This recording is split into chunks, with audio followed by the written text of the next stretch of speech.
Castelgard Studios. We're back here for another game today. We're going to be playing a Titan-off, well, a bit of a Titan-off. The Brass Scorpions taking on 3 of the Eldari Wraith Knights. We got 2 forgeable models on the board. It's going to be kind of fun. I think we're going to be beating the heck out of each other. I don't know how this is going to go, but it should be interesting to say the least. Kade and I have had quite a few games, and I think this is going to be probably the most unique one we've played in a long time. Yeah, no, I don't know how this will go.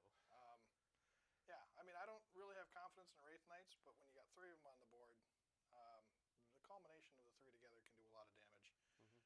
The Scorpion is probably, we were just discussing this, the Scorpion's probably one of the best Forge World units out there right now, in terms of Titans anyway. Yeah. And I think it's going to be real interesting to see how this one goes. So we got ourselves a game. It's 2K versus 2K, and we're going to kick it off with a video here. All right. Intro video. He's gonna take a step by step through everything that he does. Where's the intro video? It's in the bottom one. The bottom? There it is. I found it. Got it? Okay. Yep. There you go. Sorry, guys.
Hello, hello. Picking it up there.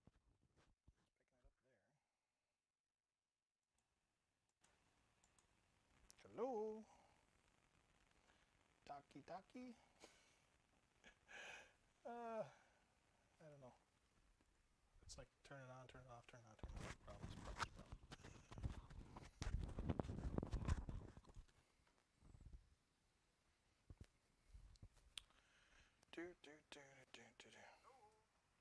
Hey, I heard something. Kade, you want to say something? Hello? Testing 1. Mars, you want to test yours quick? Yeah. So we were having a little bit of audio issues. We seem to have gotten it figured out now. Wouldn't be a Castelgard Studio video without some audio problems. Yep. All right, but we got through the video. We're playing some 40K today, so let's get into it. All right, fellas. So yeah, we're playing a 2K game. It's going to be Titan-off. 3 Wraith Knights versus the Brass Scorpion. World Eaters versus the custom Craftworlds. We're going to go over our lists here. Hopefully you guys saw the video and the sound sounded okay for that. But Kade, if you want to take us away and tell us what you're bringing today. Yeah. So starting off, I brought Karn the Betrayer today. you can't play World Eaters without running the Karn phase. And The Karn the phase. Karn phase, Yes. yeah. He's not going to be my warlord today, but he gets to attack twice. He does the murder things in melee, and yeah, no, I'm excited to run him. The Karn The phase. Karn phase. Ah! But yes, I always get so excited. my other character in my battalion is going to be a Master of Execution. This is the first time I'm actually going to be running one. Yeah. I'm interested to see how one of those do. It's my warlord today with Violent Urgency, so he has a 6-inch aura of everyone that is a World Eater around him gets +1 to their advance and charge rolls. Scary. And then he has the Helm of Furrow relic, which adds 2 to his strength characteristic, but it forces him to charge if there is any enemy units within 8 inches of him. So he has to charge. He has Everyone to charge, that is a World Eater. whether I want to. But he's the helm of what? Furrow? Furrow. Furrow? Like interesting. Fur Like furrow? or. Like fur or. Furrow. I got you. Okay. Mark of Corn. Yeah.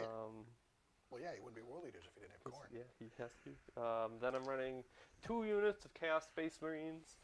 I believe they are Mark of Corn with a special weapon known as the autocannon. Did I pay for... I did give them reroll charges. They don't have any melee weapons, but I had extra points, so they're going to reroll charges. And then I have a 9-man squad of Khorne Berserkers, which how I like to see it is an 8-man squad with a leader, because 8 is Khorne's number.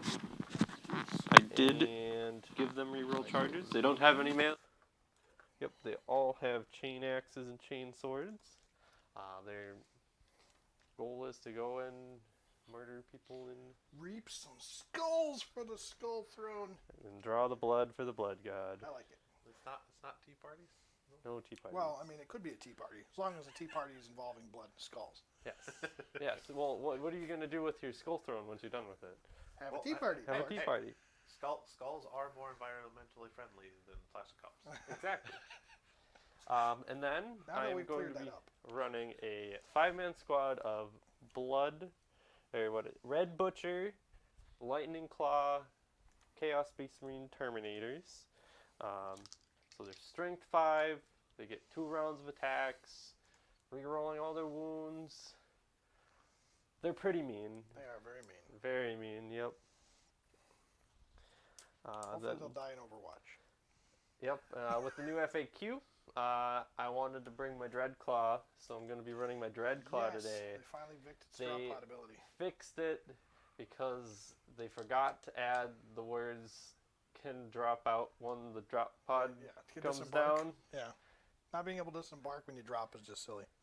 Like it's horrible. Like Space Marines get the drop pods, they get to jump out, do their Devastator shenanigans. Well, why would you take a drop pod if you can't jump out? You just deep strike them. Yeah, why would you deep strike?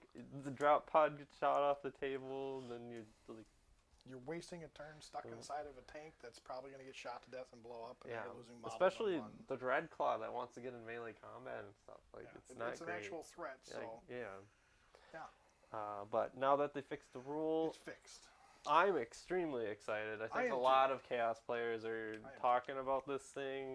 There's a lot of shenanigans you can do with it. I'm curious to see what you can do with like blood, or what are they called? Khorne Berserkers. I'm brewing some ideas with maybe throwing some Havocs in there. I'm curious to see what I can do with them. Then I'm going to be running a 10-man squad of Raptors. They all have their chain swords. They're just pretty much bare bones. They do have their Mark of Khorne and their Icon of Wrath because rerolling charges is important. So tell me here, is there a reason why we took a 10-man of Raptors, not 2 5 Raptors and 1 10 War Talons? Yes, because the Dreadclaw takes 1 slot. Oh, okay. The Raptors take 1 slot. I see. And then my 10-man squad of Warp Talons. Talons take up the other slot. So I didn't have room for 2 So 5 Dreadclaw mans. being the fastest is what Yes. causes the problem. That's cool. It's still It's gonna be fun to have to deal with that many bodies. Hmm. And unlike Space Marines, we don't get to split up by our 10-man squad. Right. Yeah. Yeah. Which, that would be helpful if we could. It would. But we can't, so we gotta deal with it. But yes, 10-man Warp Talent Squad. I know what they're like in Night Lords, and when you put them in World Eaters, they're just so much more. They're even more vicious. They're even more vicious. Like, Night Lords pretty gross. much guarantees them getting in. World Eaters pretty much guarantees they're killing whatever they're targeting, Well, especially. they can fight twice as. Fight twice Conrad. with 3 CP. If you run Khorne Demons with them, and you're running a pure Khorne Demon detachment, you can give them reroll charges. Yeah. So, like, there is some buffs to going Khorne with them. I'm not That'll be running fun any today. demons today, but. That'll be fun. And then I'm running a Chaos Land Raider with a Kami Bolter so that I can make my chain axes not feel as bad for them costing 1 point. Yeah. And then I'm running the Greater Brass Scorpion. Yes. And he's The big boy. ready to go do some murdering of the knights. Shooty, shooty, choppy, choppy. Punchy, punchy. Gross. Fire. Well, isn't Big like cannons. every Khorne unit has to go ren, right? Because they all got like chain something. Yeah. He's kind of got some chain Yeah, stuff you on him, get- right? Yeah. Yeah. you get his Like chain claws. Chain That's cool. claws, Yeah. I like it. Is that the list? That is the list. That's the list. That's a scary list. Yeah. It's a lot of killy stuff. Mm-hmm. Chaos Space Marines being what they are aren't like super durable, but They can kill. I am. They can. And how many CP are you starting with? 7 because 2 CP for the Red Butchers and 3 CP for my detachment because we're playing with the old 2020 Grand Tournament Yes. rules. So this will be the last week we're using the chapter approved 2020 Grand Mission Tournament pack. We'll be moving into the new one with all the new secondaries and stuff. This coming next Saturday? No. Whatever. Whenever the our next next game. scheduled game, essentially. So when that happens, then we'll be switching over and start playing with all the new stuff, which means lists will probably change up quite a bit, right? Not really for me, I don't think. I think choices in general will be interesting. Certain things will play different ways. Mhm. So I'm excited to see all the new changes and how they're going to interact with the current armies and how we choose to build our armies going forward. So I'm excited for more Titans to be showing up in the way I feel like Titans should be showing up. I think. I don't like seeing when someone brings a whole bunch of knights because that's just annoying sometimes. But when you're build around this one big Titan at 2,000 points, it It's makes fun. sense that it should only cost you 1 CP for the detachment. right, yeah, that new detachment change is huge.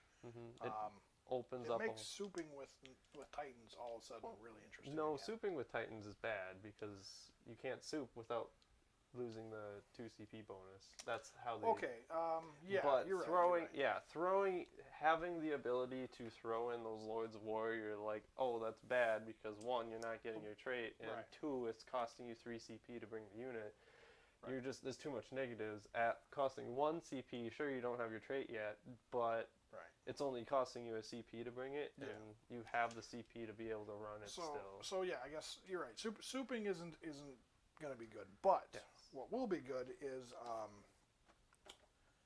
being able to play the Titans in your armies. Like Tau, all of a sudden can use the Tau in ours. Now, The Storm Surge, you can use.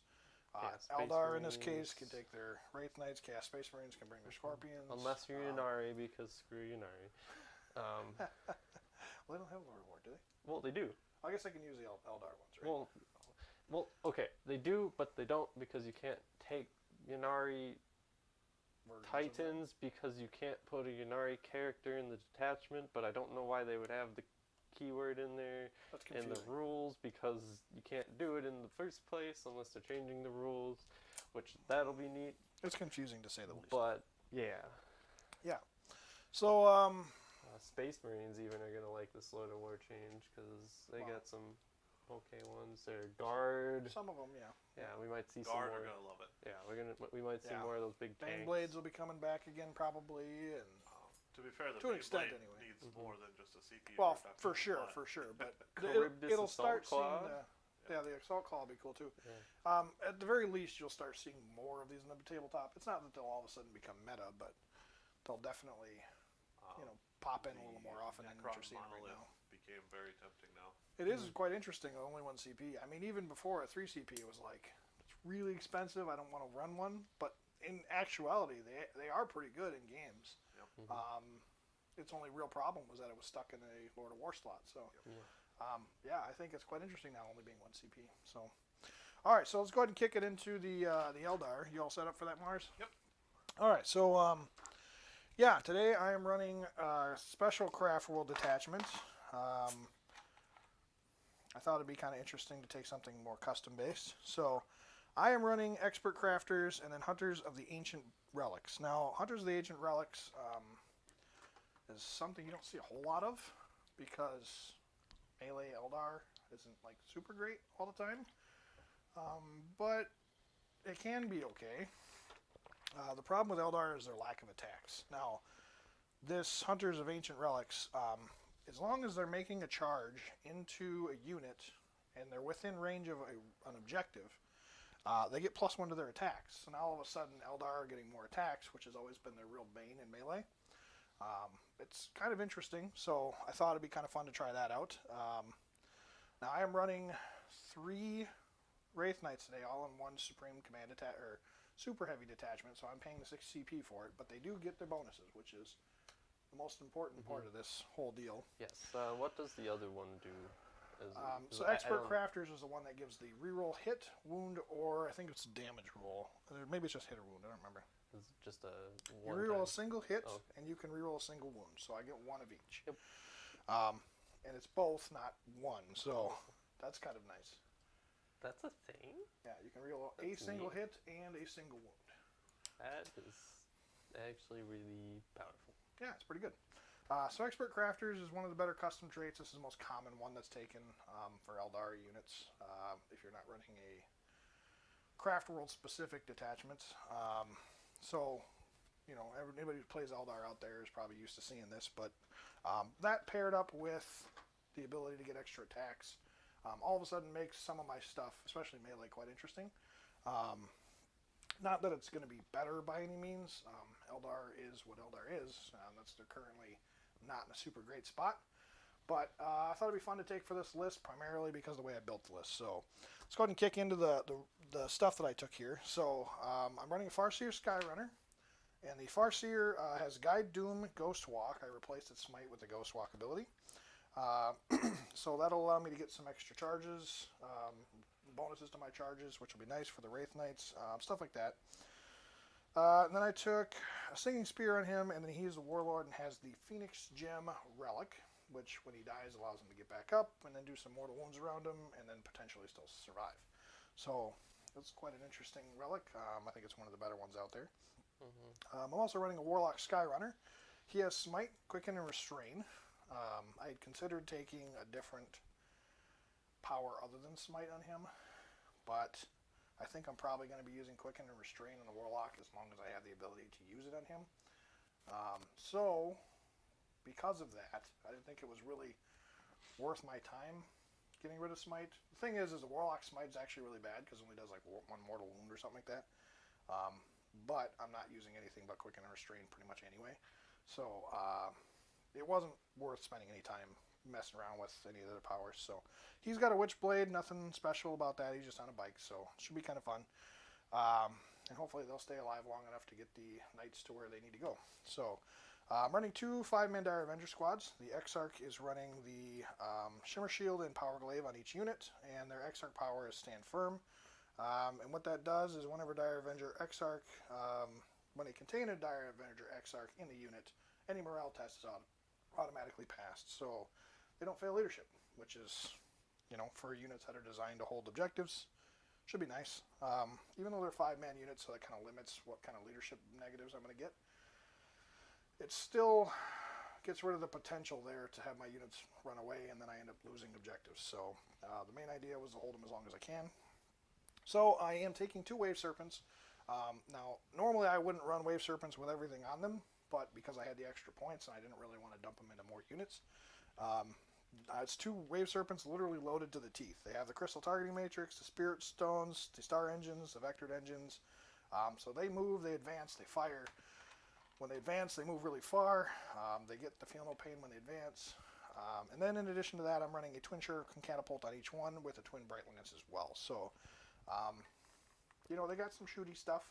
They got their shield they can pop for some mortal wounds if they need to when the time comes. And until then, hopefully they'll be durable enough to... They get a twin shuriken cannon with the... They get a... I think it's a single. Twin shuriken catapult. Oh, you did the catapult. Yes, you get a shuriken cannon or a twin shuriken Yep. catapult. Yeah. So, That but makes yeah, like I said, the wave serpents are loaded to the teeth. So, I think with all the attention being dragged away from them with the Wraith Knights, having them loaded up fully as hard as they can go isn't necessarily the worst thing in the world for them. It's a lot of wasted points, probably, but at the same time, they'll be able to kind of scoot and move around and do what I want them to do without running into any problems, as long as they're alive. So, should be quite interesting. So, you know, we're getting through the list here, and that's my patrol detachment. I'm also taking the super heavy detachment, which is costing me 6 CP right off the bat, which is, of course, expensive. However, it does give me the 3 Wraith Knights. I'm taking 2 Wraith Knights. These are just the base Wraith Knights. They are running star cannons on each one of them, 2 of them, and then Titanic Ghostglaive and the Scatter Shield. So they got the sword and shield for that 5 up invuln goodness, and the sword for some real solid 6 damage attacks. There's not a whole lot they're going to be able to chop through with that, but they can hit the Scorpion, they can hit the Land Raider, they can one-shot characters. They could probably take out the Dreadclaw with relative ease. So it'll be kind of fun to see them take down the big units. They're not super great against the small units, but if I need to, I can always stomp. So And that's that'll be probably when you would stop. right. So yeah, I think it'll be fun. We'll see how it goes.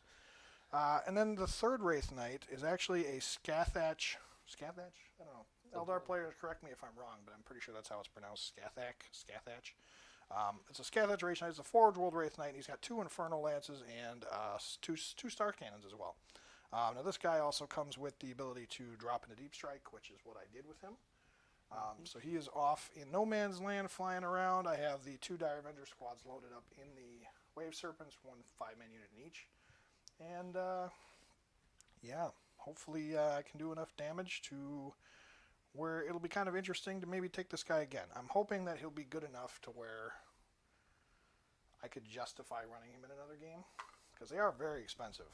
These things are 400, almost 500 points, 485 points with all the gear. They're pretty expensive. As opposed to the 390 points, which is 100 and, yeah, it's 95 points cheaper with the other Wraith Knights. So, pretty big deal, but we'll see how it goes. So, yeah, that's the list. I believe it came right up to 2,000 points. It did. 2,000 points right on the money. With all the Eldari changes in terms of, like, the stuff that they gain bonuses on, most of the Wraith Knights got dropped a lot of points. Wraith units got dropped a lot of points. But for whatever reason, they didn't touch the Wraith Knights. Maybe they feel like Wraith Knights are at a good spot. I don't know. They don't have the codex yet. Yeah. I'm curious to see. I feel like they touch things that don't have codexes coming anytime soon. Yeah, that's true. I feel like they could drop in points. Alternatively, they could do some things to make them a little better. I think that's probably the route to go. Make them at least comparable to knights if they're going to be costing, or make them super cheap. Yeah. And then And don't get me wrong, they hit pretty hard. They only have a 3 up armor, don't they? 3 up base, and then they have a 5 up invuln with the Scatter Shield, Yeah, Shimmer they Shield. really should have like a 2 up armor. Yeah, and the thing is, you can't take the shield on all of them. You can take the shield on the Scathach, you can take the shield on the other ones, but then they're limited to 2 weapons. the wrong weapon systems. Well, yeah. So you either get the Sun Cannon or you get the sword. And what you most of the time are probably going to want to run is the Wraith Cannons, which those are quite a bit better. Yeah. And you just can't take the shield with it. Now, I would think the points would make up for the ability to take the shield, just to justify They do. being able to run both. But Yeah. the Well, Wraith I Cannons think are quite expensive. you can mix and match weapon systems on the. Yeah, the Scathach, the Forge World one can mix and match, which is really nice. I could see them changing it.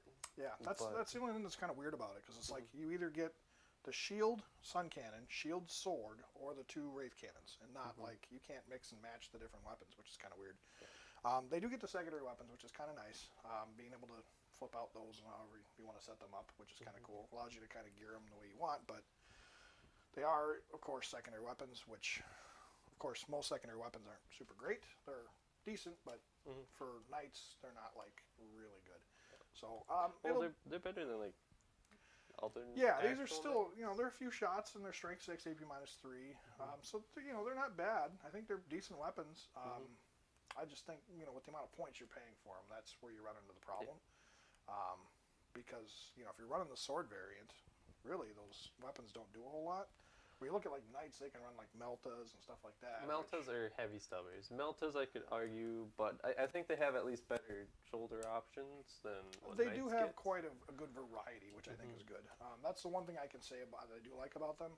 I always found, even with the Wraith Cannon version, which is the more shooty version, or even the Sun Cannon version, if you could take 2 Sun Cannons, it would be kind of interesting. Well, I think the Sun Cannon's more of a you only get the one. Right. And It's like a couple, you know, was it 2d6 shots or d6 shots, something like that, and It's six, I think six, it's like 2d6. 3 multi Yeah. damage or something like that. So, I mean, it's still they're both weapon systems are good. But Being forced to take the shield is what's kind of interesting. It's like you really want the shield on the Wraith Cannon version. The other versions, it's kind of like, well, their guns aren't really good enough to justify taking the shield with. it's as simple as saying you can replace one of your Wraith Cannons with a Shimmer Shield so that you can have the Wraith Cannon and the shield, so that you can have all 3 options. Yeah. But you're losing one of the guns for the Wraith Cannons. Right. And honestly, being able to mix and match, I think, would be a lot of fun. But, you know, it is what it is. We'll play them as they are for right now. So, but yeah, so that's the army.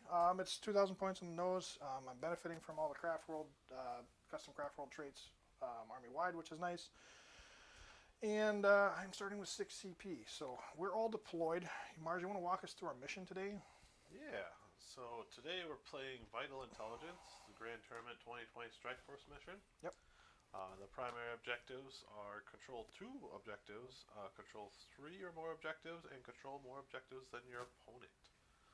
The secondary objective is data intercept, but neither of our players took that today because it is not very good. Not for these particular armies, for sure. So, yeah. So let's go over secondaries then, huh? Actually, let's Mars, you want to throw up the overhead, and we'll just point out where the objectives are. Yeah, let's throw where those objectives are. All right, get that overhead up there. All right. Good to go. All right, so we got one right here, the back of the board. There's another one right here. Cade's got one on the opposite side. There's one there. There wasn't one in the center, right? No, And then there's one on either deployment zone. So it's a total of 6 objectives. You got one straight line with 4, and then you got the 2 on the side here in the deployment zones. So that'll be fun with 6 objectives. You said this is a hold 1, 2 more? Hold 2, hold 3, hold more. Yep. 2, hold 3, hold more. Okay. So it does force people to sit and play primaries, which would be kind of interesting for my army. I would definitely prefer the 1, 2 more, but we'll see how it goes. I would also prefer the hold 1, hold 2, hold more. But we don't always get what you want. Don't always get what you want. So, Mars, what do we got for secondaries? All right, so Kade, you have taken Titan Hunter, Linebreaker, and Deploy Scramblers. Why have you taken those today? Linebreaker, pretty simple. If I get in his deployment zone with at least 2 units, I get 4 points. Yeah, and you got a lot of deep strike to do it with. And so. I have a lot of deep strike to do it with, so might as well go for it. Indeed. I don't have the ability to like go engage for long, so that's not something I would want to try. In Linebreaker, I just have to be on the one side, so that's kind of why I lean towards that. Deploy Scramblers, I just need to push the button 3 times, and I get 10 points. Push it. Push it. Yeah, it's not the best thing in the world, but hey, might as well get points Well, when they can get points. Last opportunity you're going to get to use the original version of Deploy Scramblers too, so that's kind of interesting. Though I kind of like the new one better. Wow. The new one is better. New one is better for sure. And then I took Titan Hunter because this man wanted to bring 3, and if I can kill at least 1, You get 10 I'm points okay. flat, you kill all 3, you get the 15. So, Yeah. yeah, it's definitely a good choice for sure for this particular army. All right, So, Rick, you took While We Stand, Linebreaker, and Surprise Titan Hunter. Oh yeah. So Why did you take those today? Well, we got a Titan in the game. Not fighting 3 Titans, but I'm fighting 1 Titan, and I'm pretty confident I can kill the one. So that's going to be hopefully an easy 10 points right there. We'll see. We'll see. He's got a lot more. Was he 28 wounds now? He's a Lord of Skulls now. Went from 20 to 28. Yeah, That's disgusting. He's a Lord of Skulls with different shooting weapons. Is how I like to see him. Arguably better in a lot of cases. I would disagree. I would say they're similar, but they have different uses. Yeah, for sure. Yeah. I think the 3d6 charge on the Scorpion is what makes that thing such a nasty weapon. Yes. No, it's. It gets yes, to where it they wants to toned go. down his shooting, because he used to be the ultimate like glass cannon unit, 20 wounds. But if he shot something, it's gonna die, and he can kill things in melee. Yeah, that cannon was a monster. Yeah. Now they toned down his shooting to now probably it's just a worse than the Lord of demolisher Skulls. It is. It's just a demolisher Yeah. cannon. So it's it's your standard He's a Vindicator. Layman now. Rust tank weapon. So Yeah. it's it's still strong. It's still good. It's still a strong. strength 9. You roll 6 2, shots, you're still hitting 10, 3 d6. Yeah, no, pretty gross. It's still he's still good at what he did. He's just more. not- He's tankier. He's fast. Yeah. Faster than the Lord of Skulls. It's a little tougher than it But- was before, and He's a lot his better me- at anti-infantry too. His melee is quite interesting too. So yeah, definitely a good weapon there. So the Scorpion, I'm hoping I can take it down. I'm confident that 3 knights should be able to do the job. We'll but see. We will see. If 600? They're not even 600 points anymore, right? 525. Yeah, they dropped them a bit too. Well, they made them. They're still a little bit more expensive than the Lord of Skulls, Right. Which is why you're paying the premium, but they're definitely comparable now, which is awesome. Yep.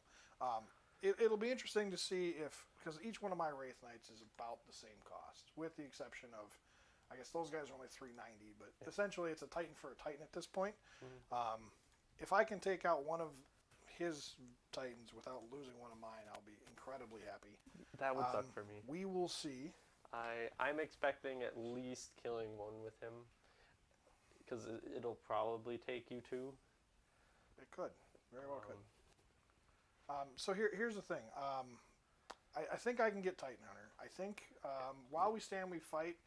I only have a handful of models on the board. I need them to survive in order for me to pull this game out. Is it your 3 Titans? Yeah, it is. Yeah. Each one's 500 points, just under. So 390 and 2. Yeah. But that's They're the expensive one. very expensive. So while we stand was kind of an obvious choice because the thing is once I kill the Land Raider with all the blast cannons, once I kill the Scorpion, he's just going to be whacking me with little piddly weapons at that point. Hey now, So my I'm little hoping, piddly weapons have killed. I'm not saying grander they can't. things They than can some kill Wraith stuff. Knights. They can kill stuff still, but I'm hoping that'll at least slow it to a point to where I can hopefully still get 10 My points or my so. warp for talons while have we killed stand.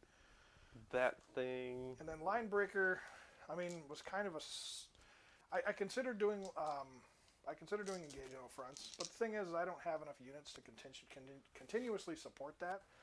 Linebreaker, if I get into his lines, he's either A, got to come to me and potentially lose his Linebreaker, or B, he's going to have to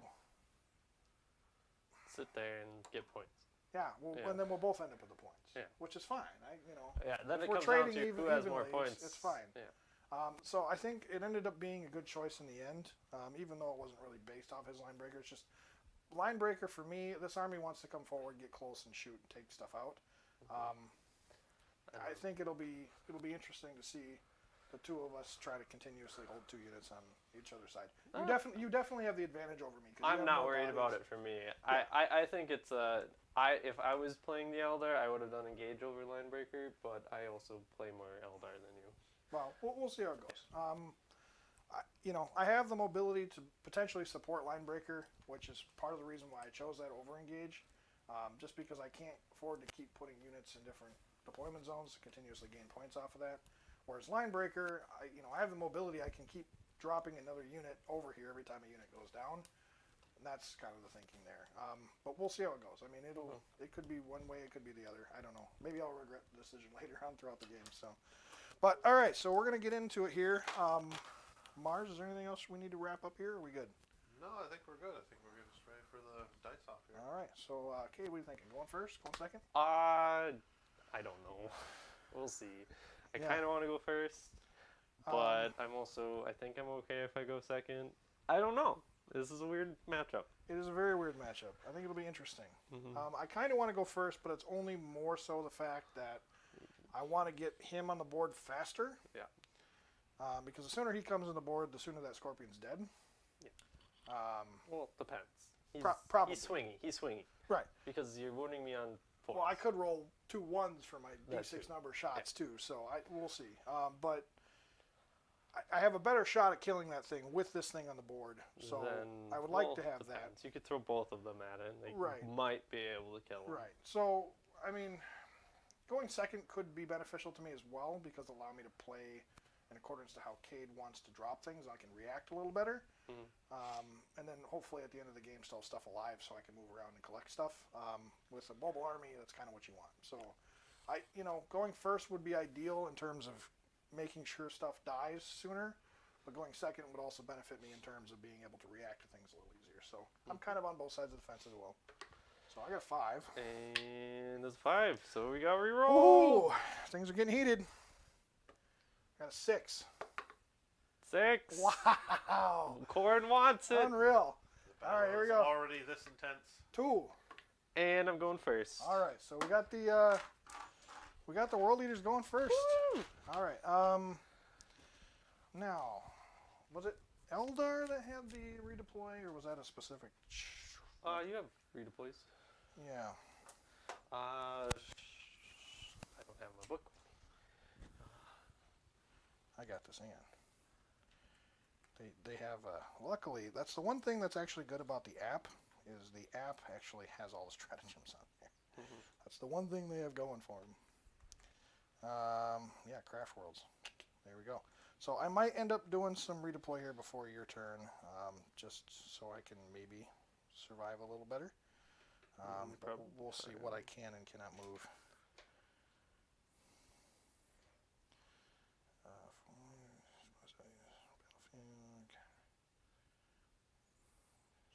I don't remember. There was something that they had that was allowed them to do that. But all right, here we go. Phantasm. 2 CPs, stratagem, start the first battle round before the enemy's in. Pick up 3 Asuryani from your army. They can immediately remove these units from the battlefield and set them up again as described in the deployment section of the mission you were playing. All right, so that's what I'm going to do. I'm going to spend 2 CP to redeploy. Down to 4. Down to 4 before the game starts. Yes, sir. Oh, I'm taking some chords with me here, apparently. So is it D3 or just straight 3? Straight 3. It says up to 3 units. Yeah. So, let's, we need to focus line breaker. Now, if I recall correctly, our deployments were along this line here. No, it was a weird. It was like right here. Because I deployed these guys at the edge. Yeah, it would have been something So- like that. So what I'm going to do is I'm just going to drop probably this guy over here. On that side, sure. And then this guy's just going to shift where that guy was. Okay. Right like that. Farther away from me, I like it. And then we will throw the... Now your demolisher cannon's 24, right? Demolisher cannons are. And then I think this is the 3rd unit I'm going to move here.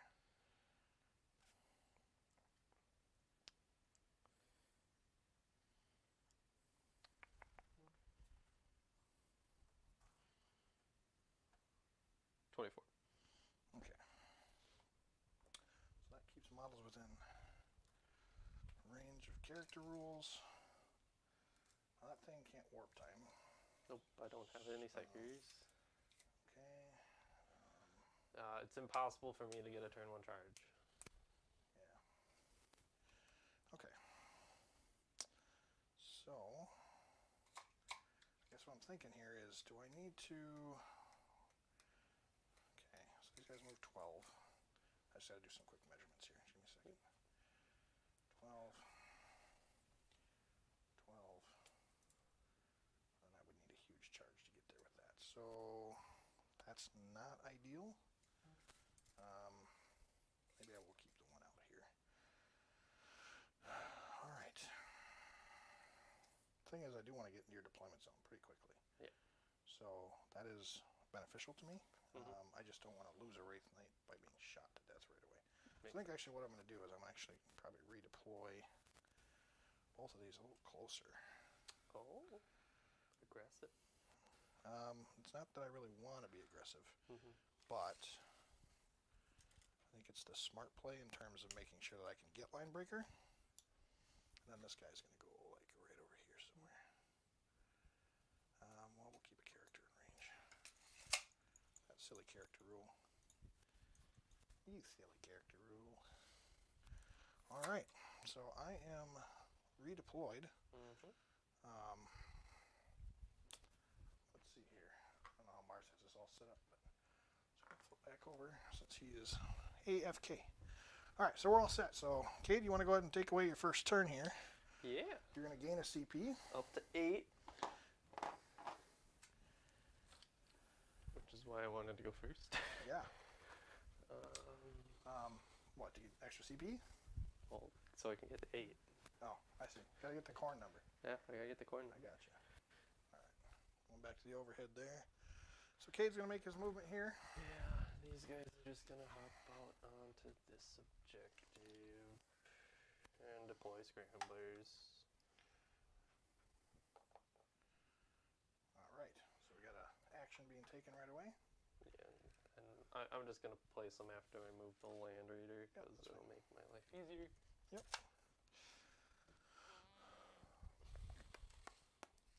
Now, they can't go in the spot that Land Raider was, though, right? Well, I can move and They So they have to deep strike or drop out no, first. no matter what, I'm just hopping. So they just as can't go in the close as- shadow. of where I Land just Raider can't was. place them decently Gotcha. because of the Land Raider. Right. But they're going literally like a couple inches.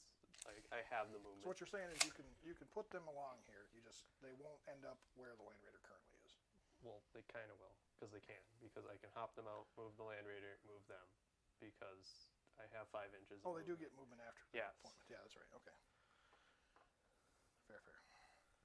Okay, so yeah, next week, since you're doing your movement here, next week we are going to be getting into, well, maybe I don't even know if it's next week for sure, but our next official scheduled games is going to be starting our tournament. So for those who are interested in what we are planning to do for the tournament, we are running. Gonna 6 advance armies. Karn. Okay. Hang on, leave the dice in there, would you? I got a 6. I got to check and make sure you got the dice box up. Listen. He did not. So that traitor. All right, so let's go back over to that real quick. Mars, you fool. There we go. All right, so he advanced Karn. He got a 6 with it. Yep. Cool. Karn's always good when he advances. Charging. Always be charging.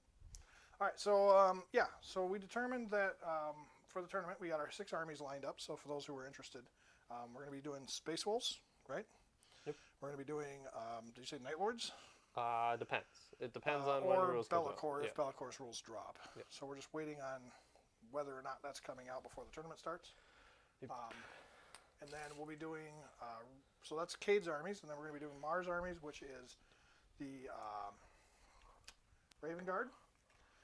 And he said he's also going to be playing Necrons. And then I will be debuting our Tyranids on the channel. So the Tyranids will be in for a game. Hopefully for more than a game, but we'll see. And I'll also be playing the Scions as well. So it'll be kind of probably a mix between Scions and Imperial Guard, but we shall see how it goes. And then just so you're aware, intention just within 24.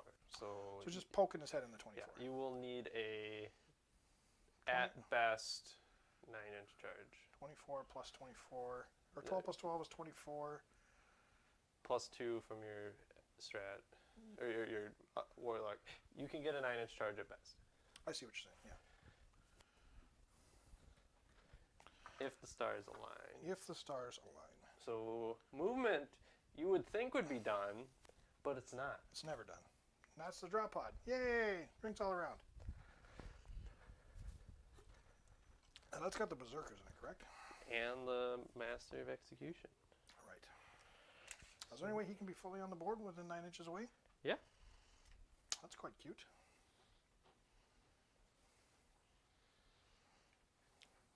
Welcome back, Mars. Oh, and it's off the hull, not the Yes.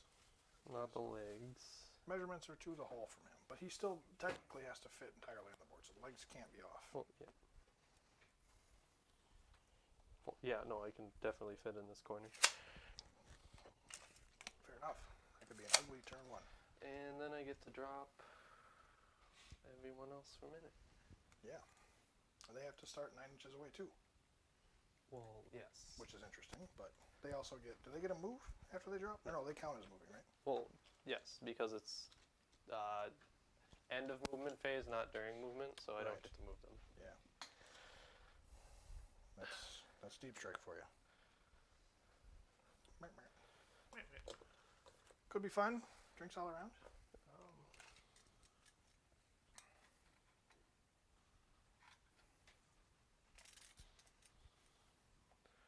But they're a little bit more lax with the rules because For what now? this one there. Oh, for the charging. Yeah. So it's a flat 9 inches no matter what. In terms Uh, of being dropped next to me. I'm disembarking. Right. So it's a flat 9 inches, I suppose. I don't know how the new wording works. You still, yeah, when a unit disembarks from a drop pod, they still have to be 9 inches away from an enemy. Yes, I Yes. still have to be 9 inches away, but I'm not sure if it's the deep strike 9 inches away or. So they changed that. Well, they Did they? changed the deep strike, but did they change disembarking? Because I'm disembarking. Yeah. From it the drop shouldn't pod. affect disembarking at all. Does the Dread Claw say something specifically? Their drop pod rule says, let me go back here real quick to the Dread Claw. Can you drop 9 inches away and disembark within 9 inches? I have to be outside of 9 inches. When the units finish their deployment, they have to be outside of 9 inches. Yes. Okay. You can set the unit up anywhere on the battlefield that's more than 9 inches away from enemy models. Enemy units embarked when the transport can immediately disembark after it's been set up on the battlefield for the first time, and if they do so, they must be set up more than 9 inches away from enemy models. I would imagine that would apply. So they have to be within 3 inches of the hole, fully within 3 inches, Yes. and then they have to be outside of 9 of all of my units.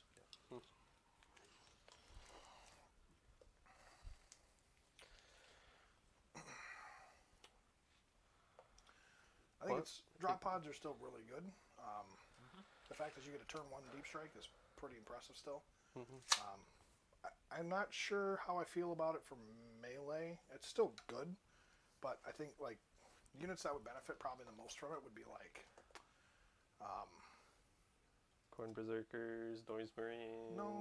Noise Marines is for sure. Havocs. I would think my opinion would be that it would be like the what are those Marines called, the ones that got the special pistols or special bullets or whatever they're called.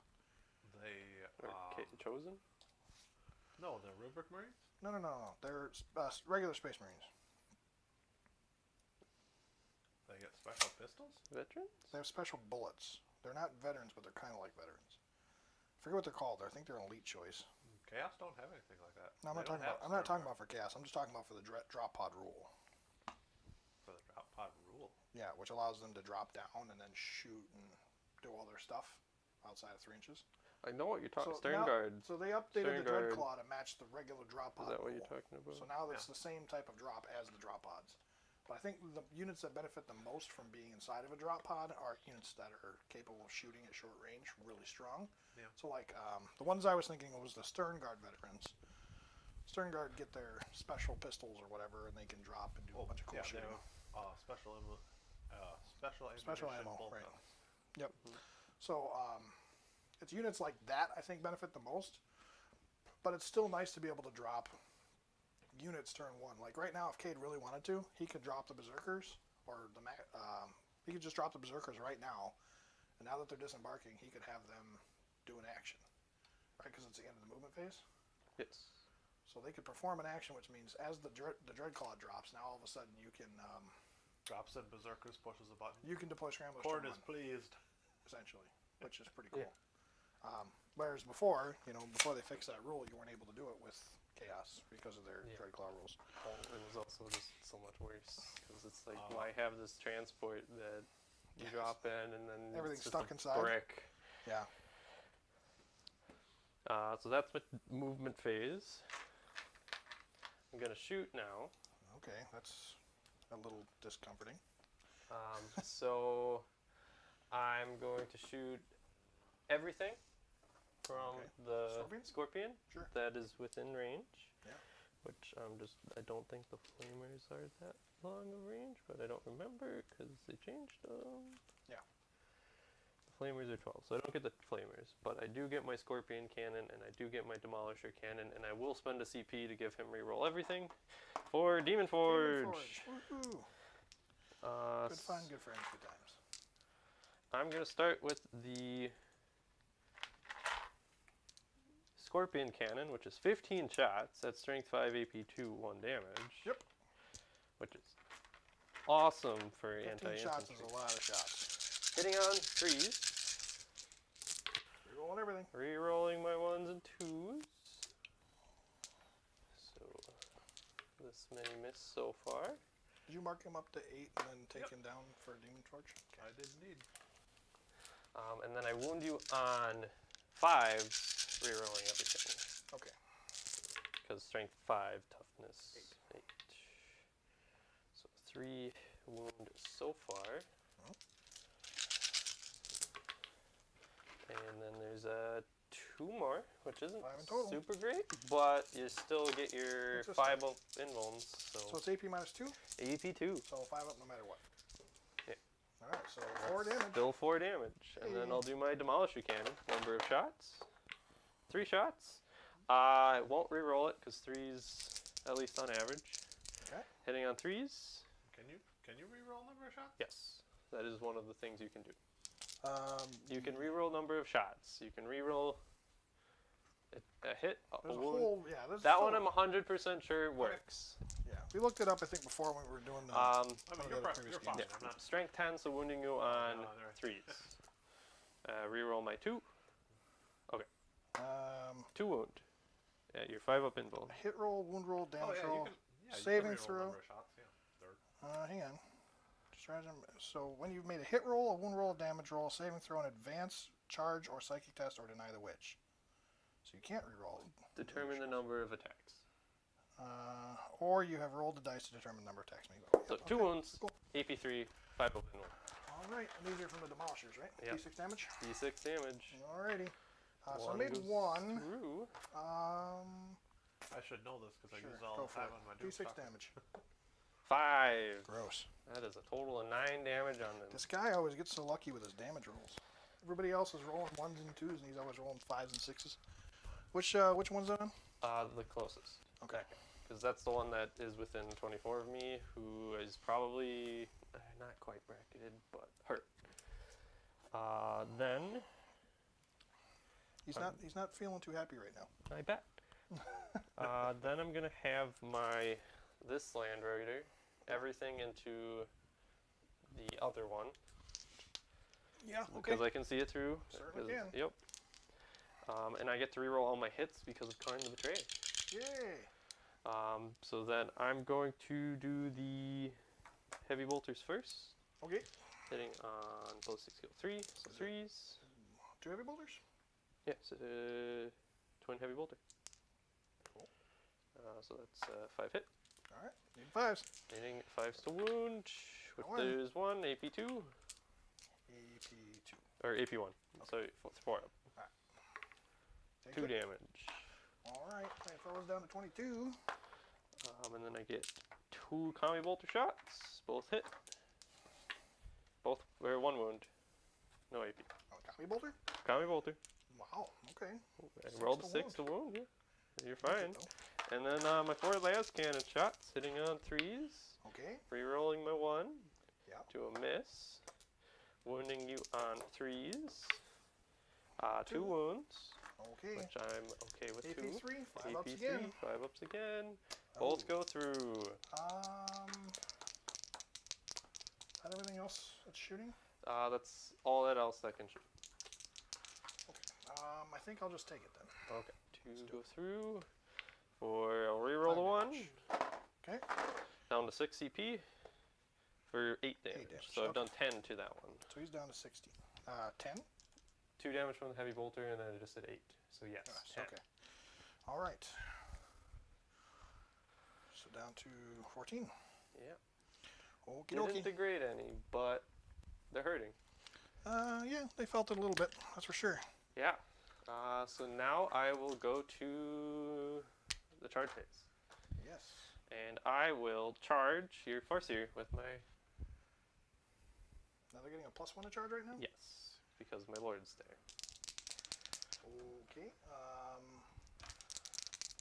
What do they need right now for a charge? Probably a 9.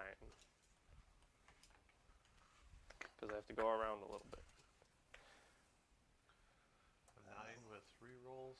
Yeah. So currently, they would need... Yeah. A 9. Okay, so you need a 9. Or an 8 plus 1. So failed to start with? Fail to start, but I get my reroll for free, Okay. and I fail. Okay, so they're not getting there. But I get 4 points, so that's my turn. All right, so you're getting 4 points from Linebreaker? Linebreaker, I have 3 units. Okay, cool. I suppose I'm going to charge with the Dreadclaw as well into both See? units because I can. Okay. Might as well. You'll need something Yeah. crazy, but sure. That's a 9-inch charge, Still won't make it because you gotta go up and over. but fly doesn't Doesn't work for... for. Not for charge movement. So yep, that's it. Okie dokie. All right, well, I'll have to sit and lick my wounds for a minute here. Let's see if I can do some stuff. So Yeah. I guess I could come back and deal with those guys. Coming down next turn with some big dudes, so that's interesting there. I think you basically left it open for me to easily get.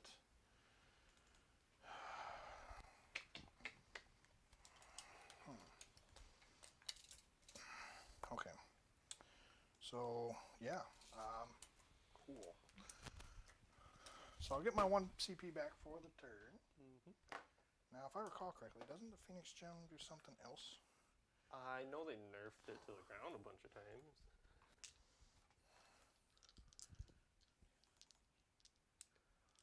Goes down, battle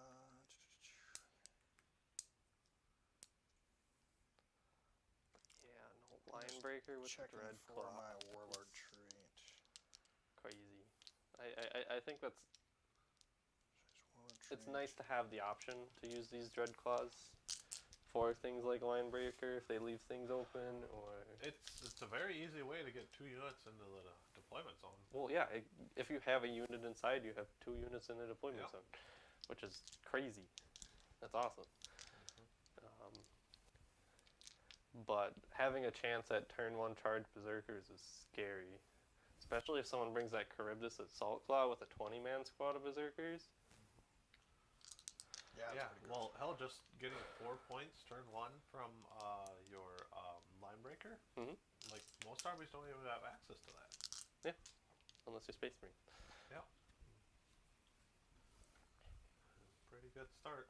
You got a Linebreaker 4 times maxed out, but Starting You can turn 1 do it. helps. Yeah. turn 1, it really helps. Yeah, it does. Because now, because you know those units are going to be targeted too. Like, they are And I'm okay with that. 'Cause right in they the did the lion's job. teeth. Yeah. Okay. Yeah, I was just trying to see if there's anything to give me getting CP back, which I looked, I didn't have that. No. So. All right. So scooting along. Zoom, zoom, zoom. Hopping right there. Go ahead and collect this objective here because reasons. Makes sense. No, I think those wave serpents are going to do a lot of work this game. And that's why I was thinking they should be okay. if you went engage, you would have just had 3 points or 2 points instead of trying to get 4 later down the line. My problem is that I got to do it all game, and that's where I run into the issue with it. It's still 2 wave serpents, and you have dudes inside, and you just hide them in the corners, and I don't really have ways to spread out. you have distraction. Carnifex is on the table. It makes sense if you would have tried. Distraction Carnifexes, that's a bit of an insult. What do you mean? That's all they amount to. Big distraction carnifexes. I mean, like, I sometimes refer to my annihilation marges as distraction Carnifexes, but they're only 125 points, so Right. it's a fair assessment. Now, a Wraith Knight, I hope he's doing more than just getting shot at all game.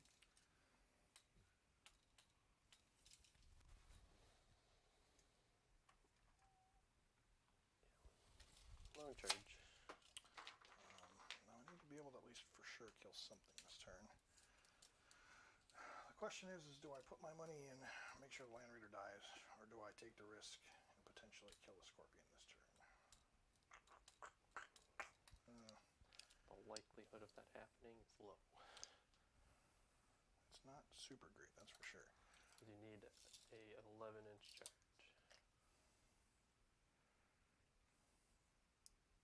Well, I can give him +2, so that's nice, but I don't know if it's... The 9 is, I can turn into a 7, which is a little bit better. You want to roll me, because you can advance and still cast Psychic Powers.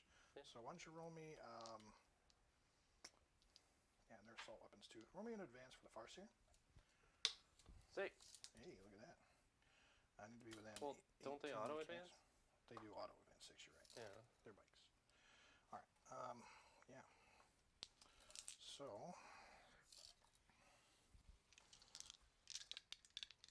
we'll put him a little closer. Actually, I think we can do this here. Then I'll just have to make sure that the bike... Well, I'll give you a -2 charge by putting him in the center. Yeah, okay. So, let's actually switch the Warlock out with the Farseer here. You have so few models, Rick. I know. It's understandable why. Well, when everything costs as much as Yeah. it does, yeah. Mm-hmm. Alright, now that, believe, I feel like puts me at 3. Craftworlds, oddly enough, is one of Send those 3 in. armies where you can get a lot of models on the table because they're comparatively. World Leaders has just a straight up deny, right? Pretty Yes, cheap. and is your intention to be within 6 of him? Whose intention? Isn't your power need to be within 6? For Ghostwalk? Yes. So you might want to scoot him more. Just a little. Have to move him back though, which is what is not ideal about that. I guess we can still probably put him up there. Yeah, you just have to touch it. I just want to make sure that if you are going to charge, you're going to need a -2 to do it. Which, I mean, doesn't necessarily mean it's going to save me, but we'll see. Okay, so I've got some movement done. Actually, check one more thing here real quick. Since that Wraith Knight might actually go down this turn. What I'll do is put him there, so he's within 3 inches of both of those. How long is this model? Over 6 inches? So yeah. Because it's, I think they're 12 inches apart, so you need to be... Yep. But that also gives me within 3 inches there, so I can be protected from the character rule as well. So, Well, kinda. sort of. I mean, we'll Yeah. see. We'll see what. Currently, it's not protecting you, We'll see what works out. other than the Scorpion over there, but yeah. Um, The Land Raider shoots at him just fine. well, we'll protect the Warlock, or protect the Farseer, because as long as the Warlock's there and he's a closer model, you still have to target him. He's not the closest model, though. Because it's like dead even still. That didn't change anything. I'm not worried about the Land Raider. That's not, Yeah. that's not even my concern. Okay, so let's go ahead and do some. I think that's it for movement. So let's go ahead and do some shooting here. Psychic phase, not shooting. Okay. So the first thing is we're going to do is we're going to cast Doom on the Land Raider. Sure. I could put stuff into the Scorpion, but I just don't feel like it's On a 4+, I just say no. it's just a risky business. All right, so Doom it is. That goes off on a 9. Yep. All right, so rerolling wounds, and then we will use we'll use Ghost Walk, I guess. So we'll put Ghost Walk on him. Yep. That's gonna go off on a 10. 4+, I deny it. So he's spending a CP. And it goes off. All right. So Cade's down to 5, and I get +2 to my charge. Yep. Cool. Good stuff. Good Figured friends. that would be the one to try to deny. Right. Okay. So let's pop into the Warlock here. Warlock's just going to use, I don't know. Smite? Strain? No, I think we're going to use Quicken. Can only target himself for the Farseer. Yep. So what's interesting here is he probably won't die in combat, except against maybe Karn. Okay. Do you have a way to advance and charge? I'm not Simon, so no. But I could move. He does move 16. I could do some shooting, I guess. That doesn't necessarily mean I'm safe. So I need to be within 12, so I can hurl something at him, I guess. I would need to kill a Land Raider first, though. So, yeah, interesting. Okay, let's try and do some stuff here. I guess I mean, Smite's okay, I guess, but It's just damage, in case you whiff. You still have to make the charge. I wish the Scorpion was within 18 inches over here, because then the Warlock could just cast Restrain on him, and then he would be moving very, very It slowly. wouldn't affect him. Because he isn't affected by movement degrading things. At all. You sure? Yep, it's one of his rules. Interesting. Yeah, no, he can charge repulsors, he can charge all those things. He doesn't care about your minus anything. Okay. You can't slow the dude down. And we were comparing this to what the Eldar Scorpion the other day. Like, this thing is miles better for roughly right around the same points. There's arguments. No, But there's no arguments. That right there takes the cake. You can't even slow it down. 3d6 charge, fights in melee. or at least you can slow his. Alright, Okay, you can't slow his charges down. You can slow down his movement, Right. but you can't slow his Right, charges. yeah. And whatever, I don't know. We'll see how that works out. Yeah. Alright, so we're going to go ahead and go here. We'll just, I guess, try and cast a Smite. Why not? Makes sense. It's going to go off on a 5. D3. No, it doesn't take D3. Their Smites Is it just are one? single mortal wound. And actually, since I get to... Oh, it is a regular psychic power, but it's only one. So yeah, just one mortal wound to Land Raider. Do. Down to 15. Yeah. Okay, so switching over to some shooting here, we're going to go ahead and jump into the Wave Serpents. Now these Wave Serpents are quite cute because I did advance them. I didn't roll for the advance, but I did advance them.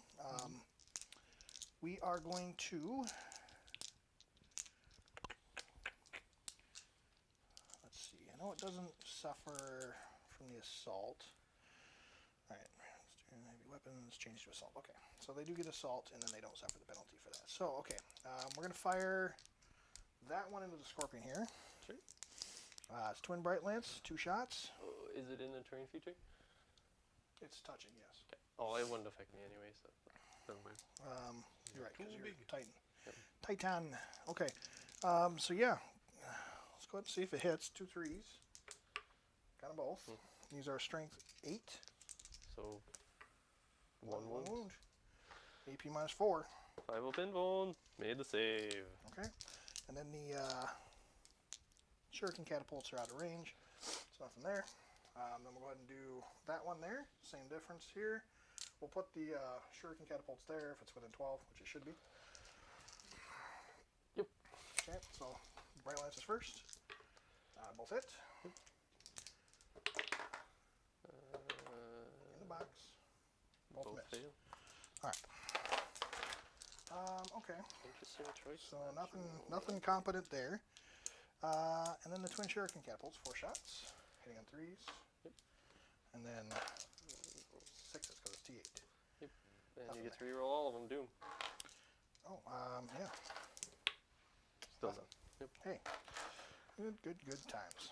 All right. So let's go ahead and do these guys here. We'll put the shuriken, whatever he's roll on them all his at the bike. same time. I don't think it. They might have different ballistic skill. They do. One's ballistic 2, the other one's ballistic 3, I believe. So, twin shuriken catapult, 4 shots. Just the one hit. Needing a 6. Nothing. Alright, it's doomed. Nothing. Alright, and then the other twin shuriken catapult from the Farseer. We'll put the singing spear in there as well. Wouldn't you get a reroll with your Bright Lance? From your trait? Or is that in melee? Oh, you're right. Expert crafters will give me a reroll, so actually I'd get one over there as well. So one of them failed to wound, right? Yeah, you rolled the 2. So I'll reroll the wound for that one. Fail. Still fails. We'll reroll the hit for that one. Does hit. No. Or All was of them. it- All was it to wound? it wounds. So that one will wound then. AP. 4. So 6. Doesn't matter. Yeah. All right. Okay. So we'll do a reroll for him. That would have been a failed wound because it's toughness 8. All right. And actually, he's doomed anyway, so I would have had to reroll hits. Nothing. All right. So here we go. The singing spear and the cannons over there. I'll hit. 2 misses. What? You advance this turn, sir. You suffer the -1 penalty for shooting an assault weapon. Yeah, you're right. They have to be signed on for that. Okay. Yeah. So You can I reroll can it, reroll. and it'll hit. Okay, and then the second miss I actually can reroll as well. No, you only missed with 1, Oh. so you don't get to reroll a second miss. I only miss with 1. Yes, So because 3 hit, 1 3 miss. hit, 1 missed. You don't get 5 hits out of nowhere because you only Right. get 4 shots. Right. Okay. So No, I yeah. thought you said 2. That's fine. No, Okay, here we you go. rolled a 2, so that's why I said All 2. right. So here's rolling the wound. It's Nothing. doomed, so I can reroll everything. 1 at AP 3, 1 at AP 3. and I take the damage 1 down damage. to. All right. Now the singing spear hits. I know they always Probably- it always wounds on a 2, but I don't know if it does against vehicles. My, Oh, what's its strength?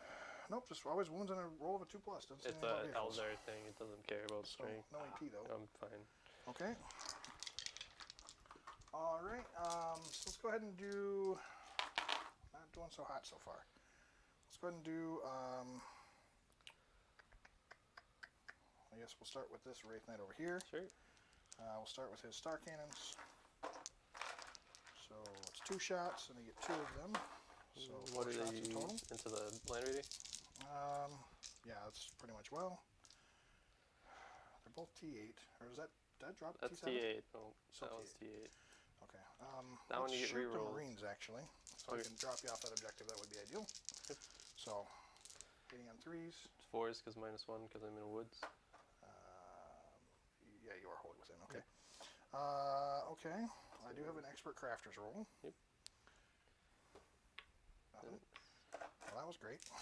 Second one, we'll do the same thing. Yep. There we go. Expert crafter's reroll. Okay. And then these are 3s to wound. All 3 wound. These are at AP minus 3. Yeah, 3. So 6 ups. So 3 day. All right. Good fun. Alrighty. Well, let's do some charges because that is it for my shooting. Yep. All right. I am going to actually. Trying to think here. I might actually do fire and fade. You would have had to already do that. Was that after? Was that right after the unit shoots? Yeah. And it makes it so you can't charge. After assuming I need it from your army shoots Right in your after you shooting shoot. phase. Doesn't say right off. It just says after they shoot. Yes. After, like, you shoot. In and your once you're shooting done phase, if you do so, the unit cannot move 7 inches from phase. However, cannot charge in the same turn. It's worded weird, but sure. Well, it's after they're done shooting. I mean, technically, it's still after right now, but Well, that's why it's worded funny. But yeah, I think that's the intention of the rule. So, all right, cool. Let's do some charges here. First thing I'm going to do is, yeah, we'll charge the Titan or my dude there. okay. I'm gonna spend a CP to Overwatch with the Land Raider. You sure will. Because I get reroll wounds or hits with my Chaos Lord there. So I'll do the last cannons first. And reroll everything. Sure. Nothing. There. Okay, and then the heavy bolters. Heavy bolters. Got one. Got one. Two. Two. All right. Needing fives. Nothing. Okay. And then Tommy bolter.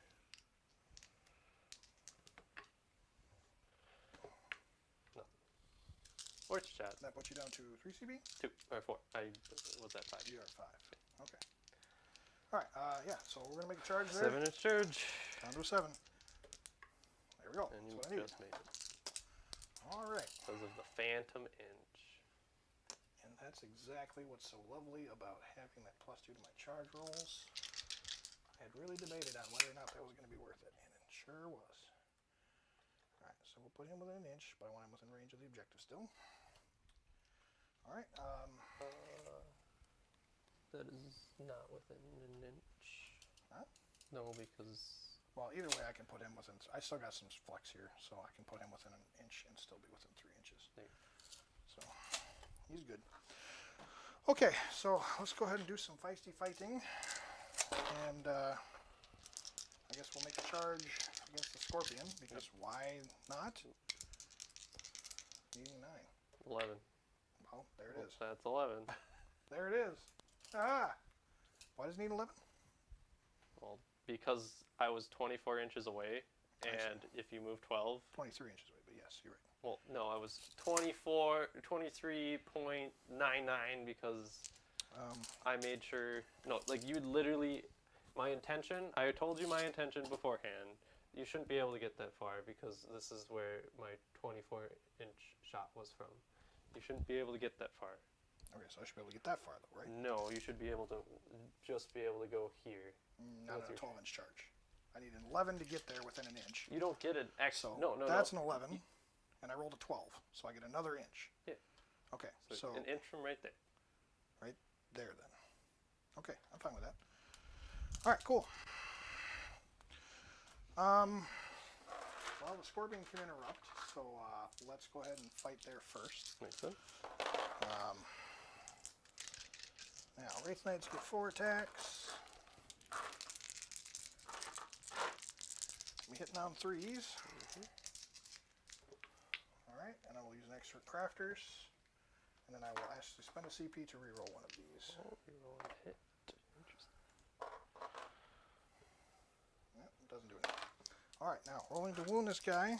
He's a strength 16, so needing 2s. Both wound. In wounds. Make one. Okay, so just flat 6 6. damage. Yep, down to 22. Alright, I'm going to pilot and consolidate. Alright, so there, and then with the consolidate. There.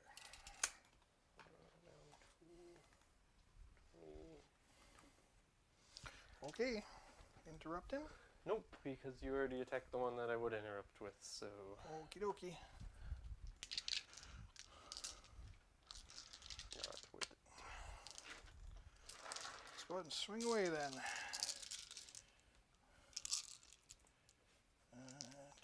I'm about to get 10 points, guys.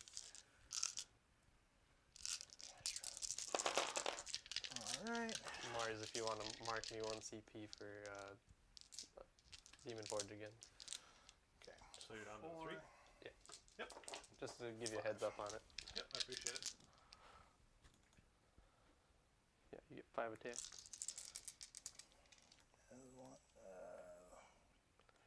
Within 3 inches of objectives. Okay, cool. Alright, so 5 attacks. Reroll one of them. Okay, 4 hits. And 2s. All wound. Straight Strength, through. AP. Usually AP minus 4 or 5. These are AP minus 4. Okay, so I do get saves. And 6 ups. So I'm at 14, so I need to make 2 6s. I don't. Squishy squish. Do I blow? Don't blow. And do they get out? 1 best. Hop it up. Alright.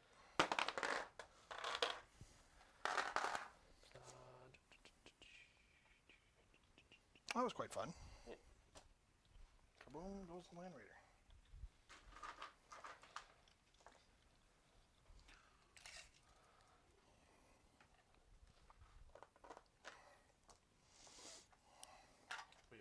Lucky Joe says, my game of 40k or 5th edition with customized rules and vehicles, etc. Yeah, I've seen a couple people playing 5th edition. It is Takes you back for sure. It's pretty favorable. A lot of people, they have fond memories of it. But yeah, if you're customizing some rules and some vehicles to make it a little tidier, I can definitely see some. Yeah, you can make it work for sure. Well, it gets rid of a lot of that nonsense that was in the game prior. So. There were so many special rules. There was like 175 special rules you guys had to memorize. Like stubborn and fearless and rending and. Ugh. Yeah. Well, and that was before Riptides and before Blood Angels broken rules and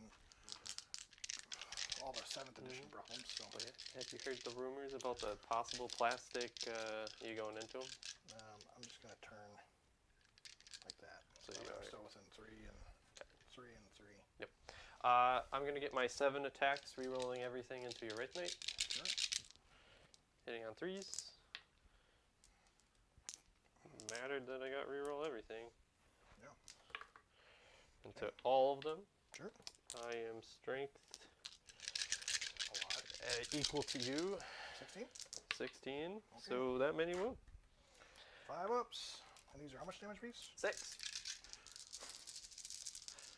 How this thing is even the points it is. Alright, 6 damage so apiece, so it will dead? kill it. Do you blow up? Does it blow up? Does not. Alrighty. 1 Wraith Knight down.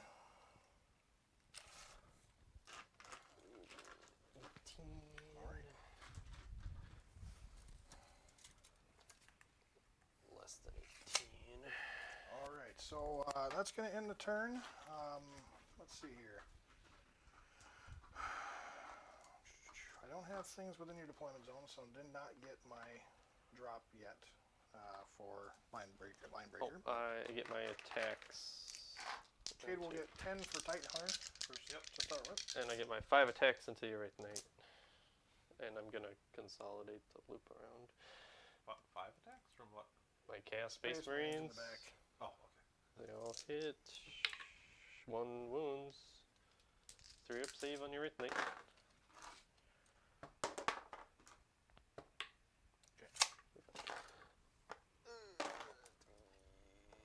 Gonna be falling back with these guys, but might as well get free movement if I get free movement.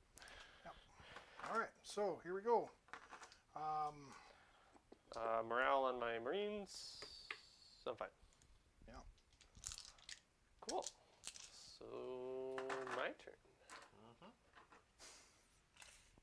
Yeah, so end of the turn, Rule leaders. I didn't get anything for Line Breaker. What else did I have? It was Titan Hunter and Well, stand. Stand. Stand, Okay. which you lost 5 points for. Nothing for you right now. Wow, there ain't really much I can. This game was kind of a. It was what it was at the start, so. Okay. What are you getting for primaries, kid? Nothing. 10? Oh no, you don't Nothing. hold. I don't hold 2. Don't even hold 2. All right. That makes that easy then. No. I'll just move my 12 inches here. To go kill the Wraith Knight. That'll just get to live its life and be happy how it lives its life.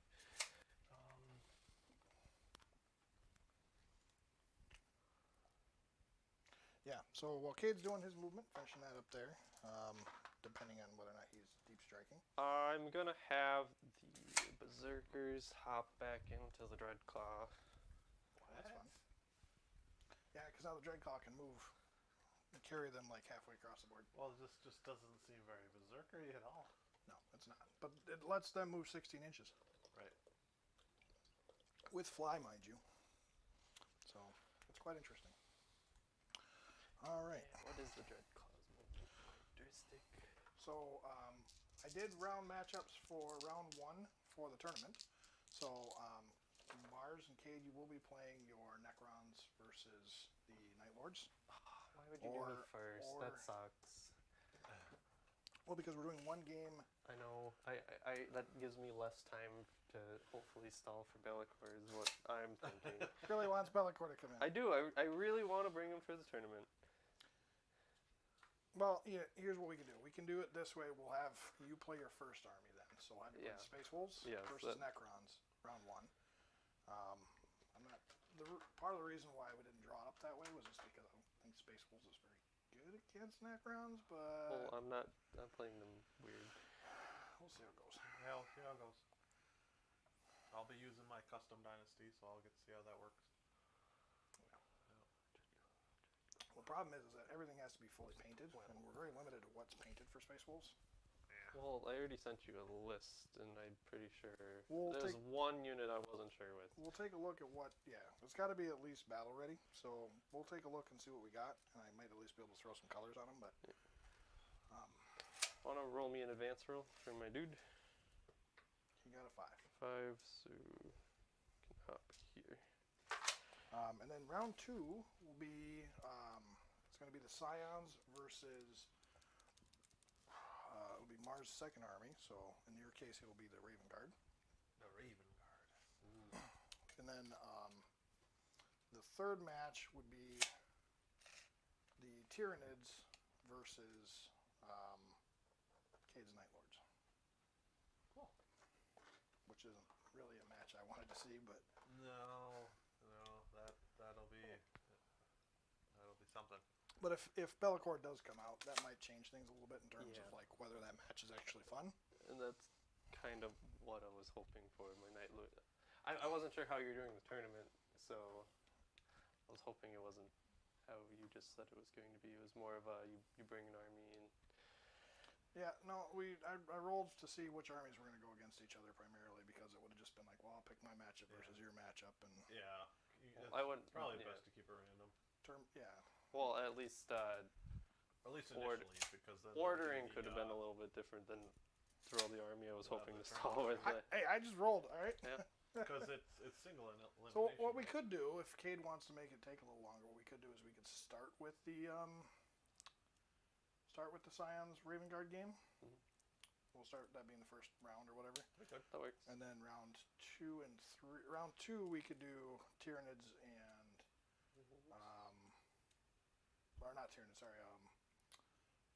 We'll do Tyranids. Yeah, Tyranids versus Space Wolves in that case. That works. That'll buy you more time. That'll at least. That'll work. hopefully enough. 'Cause that was the initial draw was Space Wolves versus Tyranids. So Yeah, and that's fine. Yeah. that game's a little bit more interesting. They're gonna stay on the objective because why would they do anything else? They fell back. Is it worth dropping anything? It's always worth dropping stuff. Drop it all. You hurt me for deploy scramblers, but I think I'm okay. In terms of dropping, I think what you should do is you should drop everything over there right now. All of it. Well, you gotta lock down that line breaker. I already do have lockdown linebreaker. Okay, I'm gonna leave him deep strike for now. Actually, I'm gonna hop him in the Dreadclaw as well and drop these guys over there. Because then I can push a button at least. What's going on now? Well, instead of advancing, he would have just hopped in. I'm on the objective, Oh, and then sure. these guys are just gonna hop up here, push a button. Okay. Oh, that must be rough. It's fine. You went from a they're 5 raptors. so- 5-inch advance to putting him in deep strike or inside the Dreadclaw, and now the Raptors are coming down. That's definitely the move, though. Yeah. Well, this He doesn't do much. I'm not denying myself turns, and they weren't gonna do much anyway. Yeah. And then Well, and they can react. I 'cause might they be can able to move do pretty my aura still and go from there. far. Well, they still move pretty far too. So shooty phased. Indeed. Am I within? I am within 24, but I would be shooting at a -1. Correction. Lightning fast reactions. That's only with Everyone in your army. No, it's with the unit with flyer or an infantry unit. Really? Yep. Oh, did they change it? That's what it says. Oh. It says friendly Asuryani infantry unit, friendly Asuryani unit with a fly keyword is targeted by a ranged or melee weapon. Oh yeah, it's So I can do it on the vehicles, but I can't do it on the Titans. lightning fast. Yeah. Reaction. It's not the same as the Drakari one. There's changed to something else. Huh. Infantry and bikes. And in this case, I can do it with vehicles at least, which is nice. Well, you don't need to, because don't you have the thing where They're you minus one already, so it's irrelevant for them unless I don't advance. Yeah. Yeah. CP, I'm up to 4. Yeah, let's do a shooting phase. Karn's plasma pistol into the Warlock. Oh no. He rerolls for himself because it's not an attack, I believe. Who? Karn. Karn just takes a wound. No, he doesn't, because I reroll my ones. You can't reroll anything with Karn. No, No, you he's can't a lord. reroll your melee attacks with Karn. He's a lord. He gives reroll ones. Right, but his No, specific no, rolls, it's melee. You don't get to reroll, but I'll double check. pretty sure it's any model with In the fight phase, you cannot reroll in the fight phase. Okay, fair enough. So I do get a hit. That was into who? I don't wound. Warlock. Because you're not within 3 inches of your hole. So I can shoot at him fine. Sure. Shoot my autocannon into the... Yep. 2 One hit. hit. 2 hits, yeah, because it hit ballistic 3. That's right. Yep. Need 1 fives. wound. 1 wound. AP Minus 1. 1. Yeah. 4 up. Sure. Good. Hey. Can't shoot. Can't shoot. Can't shoot. Can't shoot. Yeah. I can kill him in melee, so I shoot at either that one or this one. I think that's the one that I won't be able to touch as easy, so I'm going to shoot my Demolisher Demolisher cannon over there. Sure. I will shoot my Flamer into the Wraith Knight. Yep. And I'll shoot my cannon into the Warlock.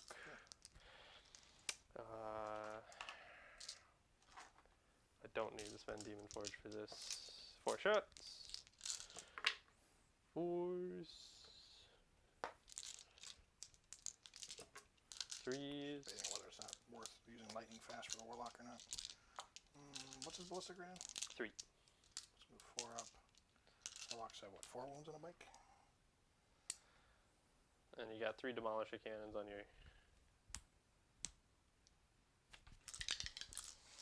Wave Serpent over there. 3 wounds on a bike. That's gross. Alright, so how many wounds? 3 wounds on the dude over there. I shot with the -1. Okay. What's the AP on this? Is it Demolisher Cannon? Demolisher cannon to 3.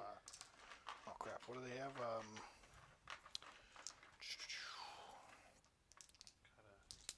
Pretty sure they're only a 3 up. Yeah. So you only got then- 6 ups. So I got 1. So 2 go through. Hold that thought. You- Spear Stone, Serpent Shield. Yeah, it's probably not worth it. So you have -1 damage. Yeah. So it's 4 damage going through. Okay. And you get your 6 of healing pains. Hey. Nothing. Takes 4. Alright, cool. Alrighty. Down to 9. Then 15. Better than dead, I guess. 15 shots into the Warlock. Yeah. Look at all them hits. The 2 CP would have saved you 1 shot, so it wasn't worth it. And Bunch of 4 pinballs. Yep. What's the strength on that? 5. So there was a bunch of. Was there? There wasn't a bunch of There was like 2 twos in there.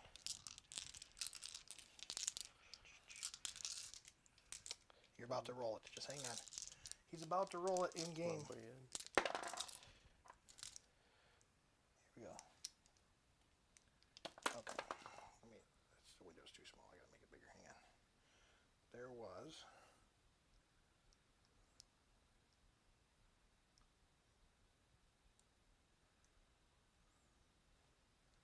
No 2s. All 3 or higher. Alright, 4 ups. Okay, that's enough to kill him by a long shot. Didn't even make, not even remotely close to half. That was gross. And then it's All right. flamers, which are 2d6 flamers. 3d6 heavy flamers. Better than heavy flamers. They're strength 8. Okay. They're strength 8, huh? They're strength 8, AP 2. Beginning to be more and more disgusted with this model. The more 1 at AP 2. All right. Demon fighter. Yeah. Oh, come on. Really? There we You're go. fine. All right, cool. That's all my shots. He said Primaris Space Marines are banned for his. Well, I would hope in 5th edition Primaris Space Marines are banned. Yeah. I would hope so. Yeah. Makes sense. All right, so we got some That's all charges. shooting. Oh, yeah, charges. Yeah. Is it worth overwatching you? 1 CP. I get a reroll. You can't degrade me, so no. Well, any damage done is helpful, and it's not like I really need the CP for anything else. Or Yeah, interrupting. it's only 4 shots, so no, go ahead. So. And. As far as he wants to go, As far as that one goes. but he's basically at my base. Cool. Well, that was fun. 7 attacks again, huh? Karn into the Farseer. Yeah, why not? 7. All right, and he goes. With a 5, I'm there.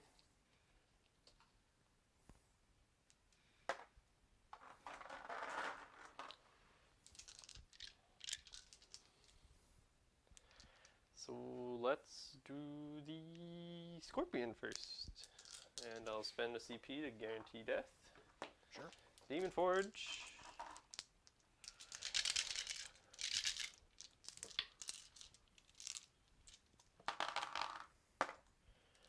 Six hit.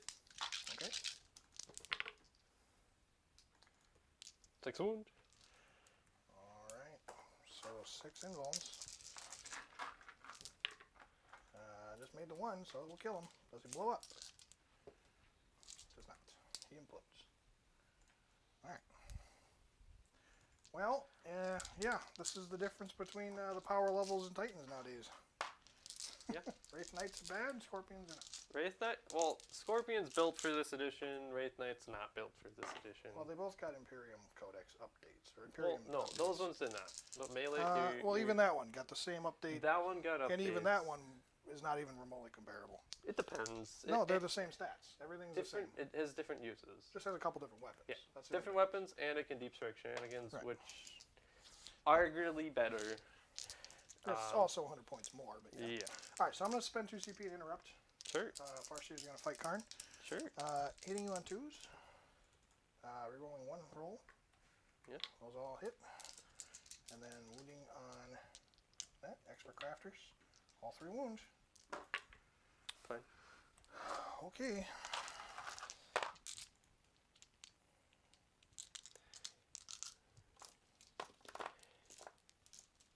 Seven attacks, 8 attacks on the charge. Sure. Don't kill any of my guys. Not that they're remotely close to you, but yeah. 3 wounds. 3 wounds. Alright, first round of attacks. Made all saves. Okay. Okay, Farseer's hanging in there so far. Second round of attacks. Okay. Rar. To miss. Because he's -1 with these? No, that's oh, there. Gorefather's -1. So then 4 more. Alright, there we go. 4 ups. Alright, 1 goes through. I'm going to use my once per turn reroll with my Seer of the Shifting Vector. And he makes it. Sure. Alright, cool. And I'll Good fun. move my 3-inch consolidate. Sure, why not?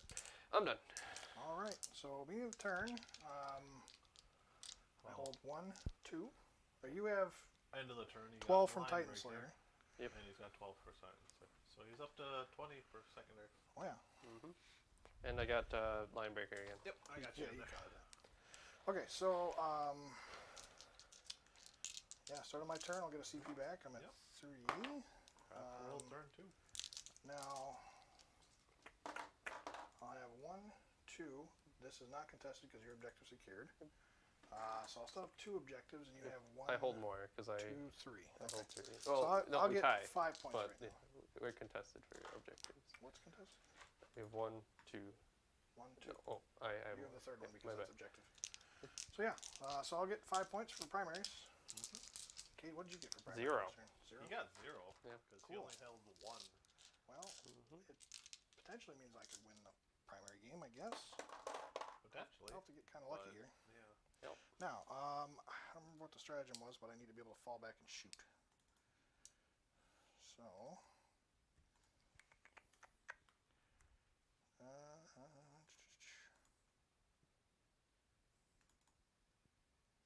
shoot. I should have shot at you with forewarned prior when those guys dropped down. Oh well. What do you mean? So You could have shot the Dread Claw, but you can't shoot Right. the guys. Yeah, because they're disembarking. It's a different thing. But yeah, that's before they disembark. So if it actually deals some damage, okay. I guess I probably would not have killed the Dread Claw either way. So it's not a big deal. What is the wound count on that thing? 10-ish, Is it 10? 9 maybe. Yeah. So what I'm looking for here is I'm looking for the ability to fall back and shoot, and I believe they have that. I don't know if they do. I have to find it though. Cause Yunari. They do. I just don't know if it's Specific. yes. So feign retreat cost me 2 CP to do it. There you go. 2 CP. Any Asuryani unit can fall back, and that unit can still shoot and charge this turn. So that's going to be the case. So he's going to go way over here. Let's say base move. 16 for their bikes, I think. At least 14, I'm sure. Maybe 16. 16. Yeah. Yep. Yep. Okay, and then we're going to drop. Well, I guess if I shoot you off, that's going to get rid of that objective. Is anyone hopping out before you move? No. Okay. Essentially, what I need to do is I need to make sure they die. Yeah, it becomes a game of attrition, and I don't really want to play that game with you because I will lose with all your deep strike. Mm-hmm. So, we're going to advance. Let's see, I can take the whole game away in terms of that side of the board. The problem is now all of a sudden I'm playing behind on secondaries, which is not good. Okay, let's do it. I think I don't really have a choice at this point, losing 2 knights like that. Yep. So they're gonna, that's gonna advance 2d6. So that's going, I believe it's an extra d6, take the highest, but I will double check that. It might just be flat 2d6 for the advance. It's called Vector Engine, no. Star Engines. Add 2d6 to the model's move characteristics instead of d6. So, okay, extra 7 inches on top of their already 12. 16 inches. Oh, So maybe he's moving 16. as far as he wants, basically. So there's the 16. I'm going to go another 7 on top of that, so 23. 22 is Harlequin move. Okay. So what that does is it allows me to get 2 units into your deployment zone, which is ideal. Yep. Stand back up, buddy. Come on now. My Farseer is unsure of himself. Yep. After being shaken up by getting swung at by Karn twice. Alright, so basically I'm going to have to try and lock down as much on this side of the board as I can. Now, deployment zones. Just trying to see. So I have to be outside. Okay.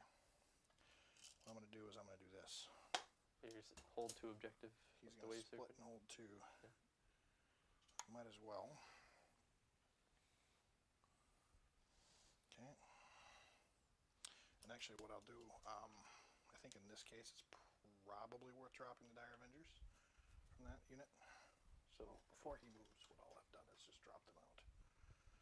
Like right here. Mm-hmm. Essentially all I want them to do is I want them to move this direction. So you can. You want to roll me in advance? Yeah.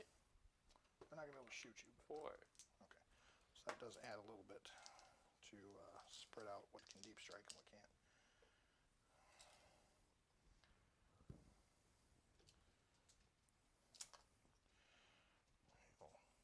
a way, sort of give me a shield here.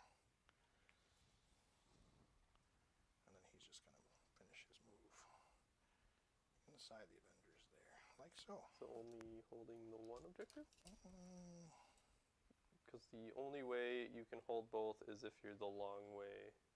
You can still do that then. Yeah, because you need to be at least using your full base to be able to do it. Yep. There we go. Okay. So, now the Scath, whatever. Karen. So I'm outside of 9 inches of your Marines. I want to talk to your manager. Now Karn is he's outside of 3 of the Scorpion. If you want to kill Karn, that's fine. Go for it. Well, it makes it interesting. Doesn't necessarily mean it's worth going for, but your dude getting rerolled all the time isn't really ideal either. Now he's got 22 left. Well, my dude getting rerolls is CP, not Karn, so don't really. It has been CP so far, but you can just as easily spend 1 CP or save your CP and get the reroll hits anyway. So let's see here. Just trying to debate on where I want him at, because I can drop the Meltas real close and get the Melta roll, which I guess is kind of cute.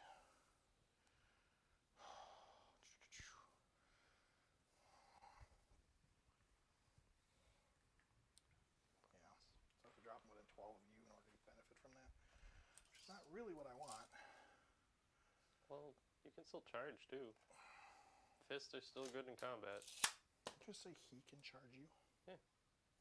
No, I'd rather just shoot you to death. I figured. I think the Infernal Lances will do more than me charging and doing, what, 1 wound got through with a 6 damage weapon? Alright, okay, so let's do some psychic powers. Can't. He fell back. Yeah, I guess you can't use psychic because it's not rewarded yet. Fair enough. Okay. Well, it's you fell back. It's not a fact that it's reworded. So, no, all the stratagems that were worded as fallback, move, and shoot, and charge, and all that are being reworded in 9th edition to say they don't count as moving. So, anything that's worded that doesn't count as moving now means they can do any action they would be able to as if they wouldn't. So, unfortunately, they haven't been updated that yet. So, I think at some point that will change, but we'll see. In the meantime, though, let's go ahead that and would be broken for Harlequins. Yeah. Because they can just Well, always move and count as remain stationary. Essentially, yeah. Yeah. Okay, so let's go ahead and do some shooting here. I can fall back, shoot, and charge. So, I mean, I might as well go ahead and do him first. We're going to just put everything into there. Sure. I will put the Singing Spear into him. Sure. So, let's do the Shuriken Catapult first. Hits on 2s. Not with the -1, because I'm in terrain feature. Sure. So 1, 1, 1. They were all 2, weren't they? There's 3 2s and 1 4. Okay. So, yeah. So 2 hit. Come on, get the dice. Because you get your reroll, because you're extra crafter. I'm not using that. Oh, you're I'll not? use that for the spear. To hit? Okay. I get a reroll hit Oh. and a reroll wound, so I'll save it for the Okay. spear just in Okay. case. So 2, 1 doesn't wound, because you're strength 3. 4. 3. Are they? Yeah. Shuriken catapults aren't great. No, it's strength 4. Is it? Yeah. Okay. Yeah. But it doesn't wound though. Still doesn't wound, does it? It's 0. You're at a 2-up save anyway. I guess I'll reroll it with my extra crafters and the odd chance I get a 6. So why not? All right. So there, it does wound. It doesn't matter. Okay. So then the spear. Obviously, I get the reroll. That does hit. Wounds on a 2. There you go. Fine. 3 at base. Yep. Okay. All right. So he's done. Let's go ahead and do. So Dire Avengers Advanced. I don't think their stuff is more than 18 inches anyway, so nothing worth messing around with there. Let's go ahead and jump into the first wave serpent here. He's going to put the Bright Lances into there. We're going to put the Shurikens over here. And you're at a -1 because of how everything Because gets it's stacked. enforced. Yeah, you advance, but you have -1 because everything becomes assault. Or do you get to shoot with the bright lances? I forget. Their heavy counts as assault, Okay. and then assault weapons count as they don't get the negative for the movement for shooting with assault weapons. That's what the 4 upgrades are for. One's better advancing. One's the -1 when you advance. Alright, so one is the Star Engines adds the extra advance. Vectored Engines allows you to makes you subtract 1 to hit rolls from ranged weapons. Yep. Whenever you target him. The Spirit Stones gives 6+ feel no pain, Yep. and then -1 damage for the shield. And then the Crystal Targeting Matrix. If the bearer advances till the end of the turn, the type of heavy weapons is equipped with or changed to assaults. Okay, so yeah, it does Yes. suffer the penalty. Okay, fair enough. Yep. Because I was like nothing. Because Yeah. All right, so we'll be hitting on 4s there, and then hitting on 4s there. So either way, it doesn't matter. Yep. All right, and it was 4 shots. Turn shurikens, so those hit. I'm not going to use the expert crafters on that. not gonna use it. Not on worth there. it on that either. All right, so 2 bright lances into the big guy. Yep. And Gross. One of them reroll. Maybe 2. Do I want to spend a CP? We'll use expert crafters, obviously. No. All right. So next guy over there. God, these dudes are not really doing what I need them to. Nothing's within 12 inches to shoot over here, so I can't quite reach you. So bright So lance. just the bright lances there. Oh my gosh. Expert crafter. Expert crafters. That does hit. I will spend my last CP. Are you sure you don't want it for number of shots?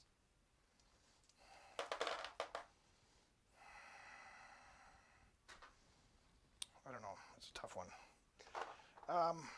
Yeah, I mean, I probably should. That's probably the safest play. One bright lance might not make a difference. So here's the wound. It does wound. Goes through for D6 because they don't have the Dark Lance rule yet. 4 or 5. 2, 1, 2, 3. Okay, so we're gonna put obviously the Inferno's there. We will put the 4 shots into these Marines here. Sweet. And I think it's just 2. I want to double check, but I want to make sure that's all he's got for weapons. Yeah. Infernal Lance, Star Cannons. Yeah, okay. Alright, so we'll do the Star Cannons first in the Marines. 4 shots.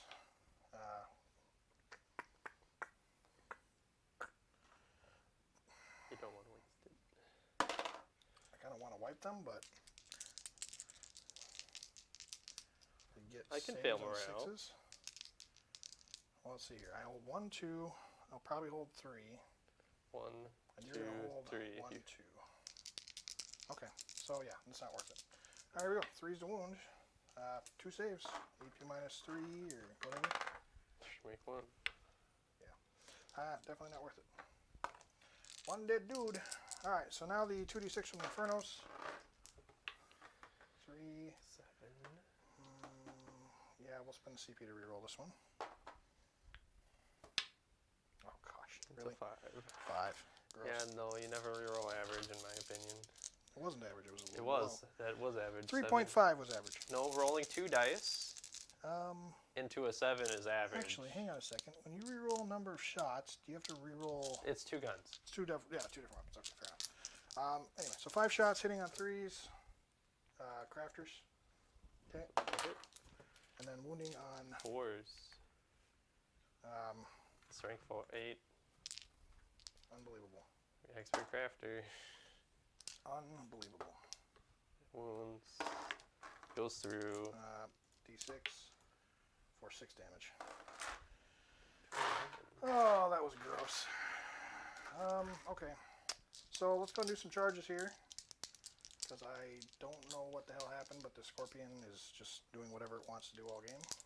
So we're going to charge those Marines with the Knight. Sure. Alright. Not with an 8.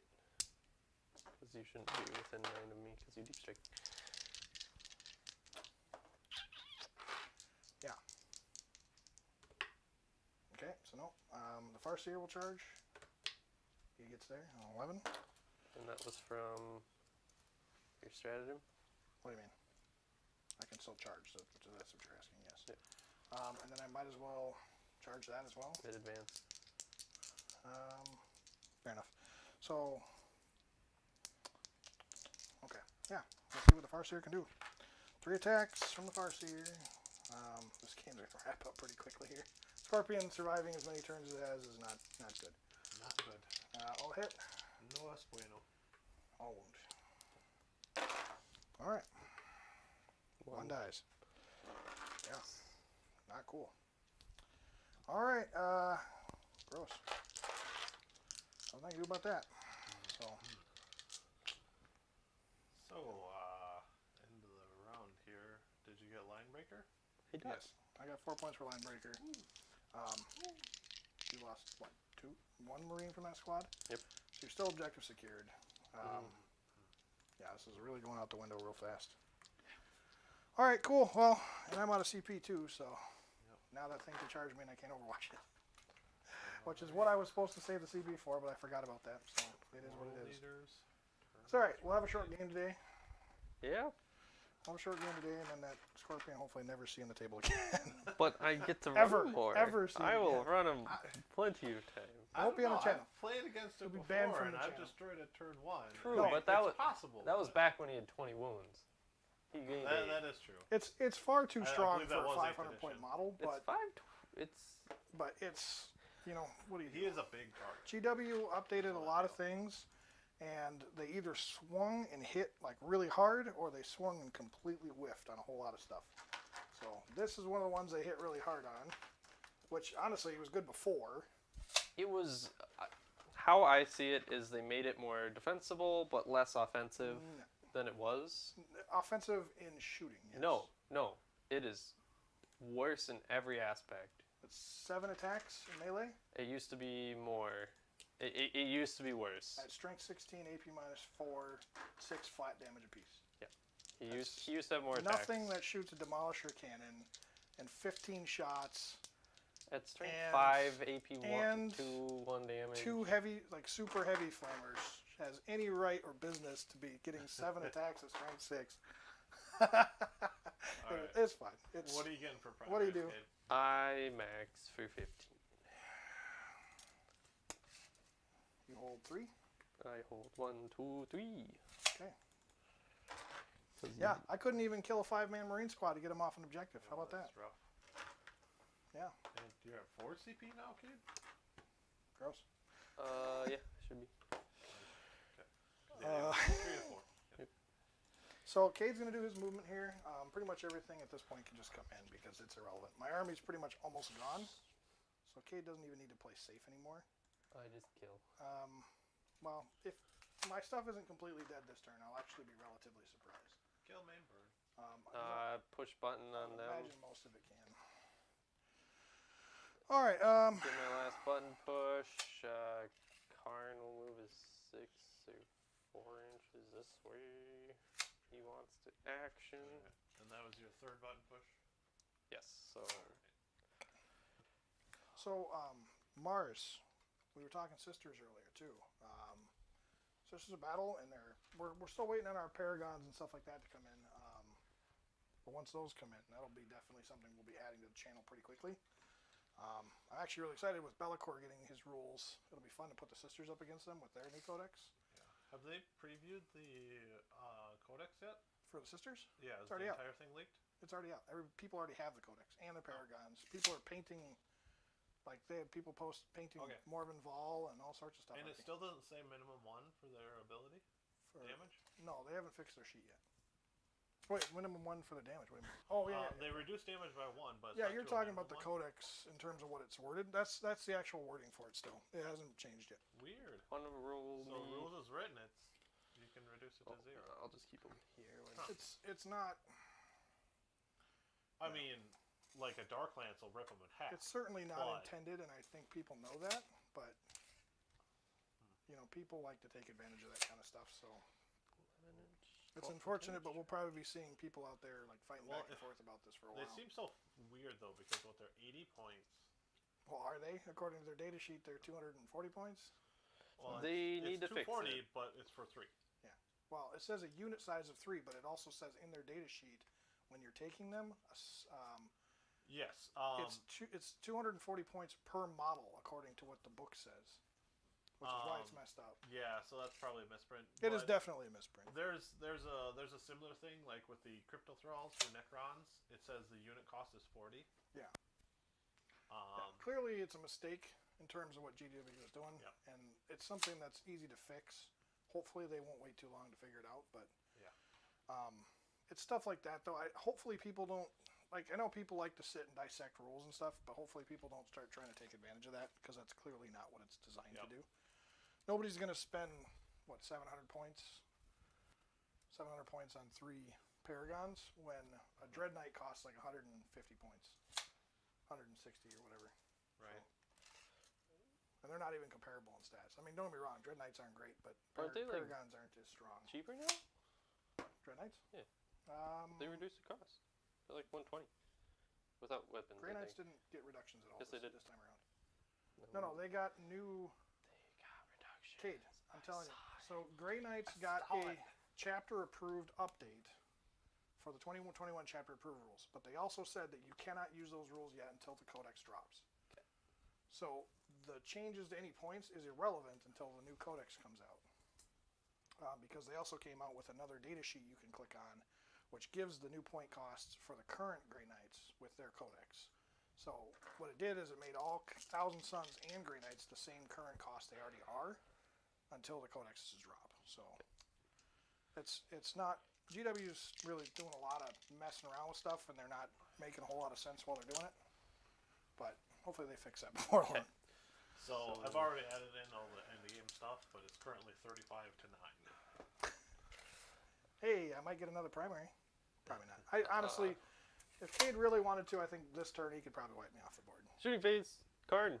Wave Serpent. Hitting on a 3 hit. Doesn't wound. Okay. I will shoot this one's big cannons here, little cannons here, flamers here. Sure. Demolisher, 4 shots. To miss, or he's the grade 3 miss. Doesn't wound. And flamer for 6. They all wound. That was on who? Him. 6 wounds. 6 wounds. These are AP what? 2. Alright, 4 ups. Alright, 3 go through. He gets a reroll. I might as well use it. Why not? Sure.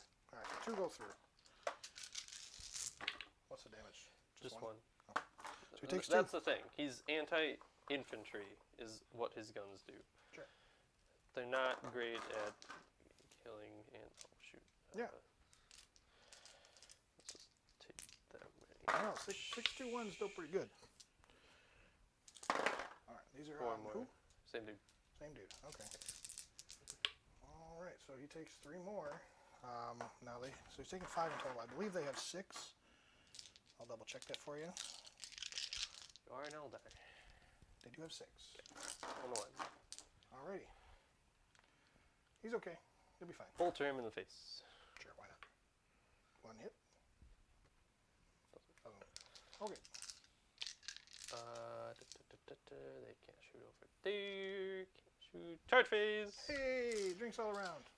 I'll charge Karn into that. Sure, nothing I can do about it. Rar. Nope. He's down to 11? Yeah. Is he bracketed? Yes, I did the bracketed Oh, things. interesting. Okay. Charge here. Sure. Yeah. Is there any plus to charge here at all? Nope. Reroll Okay. with the CP because they don't get. Good start. There. Hey! That was quite ugly.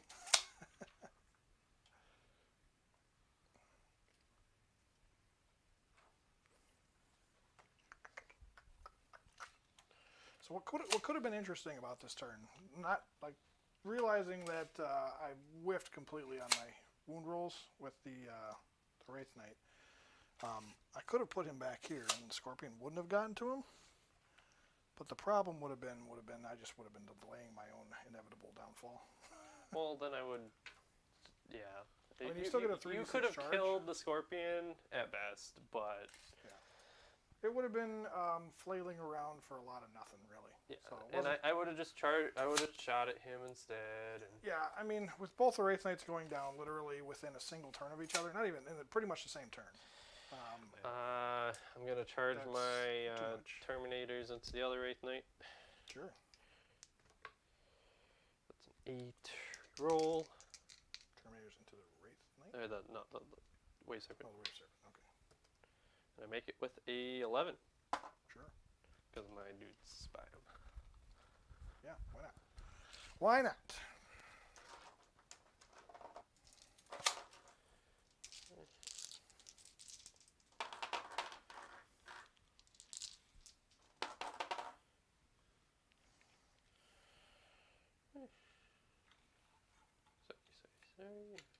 Hey now. Calm down. I'm gonna charge with the. I need to roll a 10 on the Dread Claw. Yeah. Nope. I like that. Okay. Can't charge. Done charging. Charge into Scorpion charging to the knight. the knight. Okay.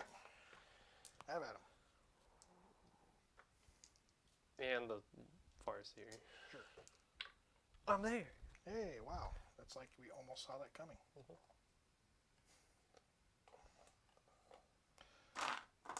All right. So what does a bracketed scorpion look like? 6 attacks? Weapon skill 3 now? Gains more. No, he It's doesn't like lose more. any By attacks. So corn, it 7 was right. attacks on the charge because he He is doesn't always 6. lose attacks. Always 6. I am weapon skill 4 now. Ooh, that's rough. Okay.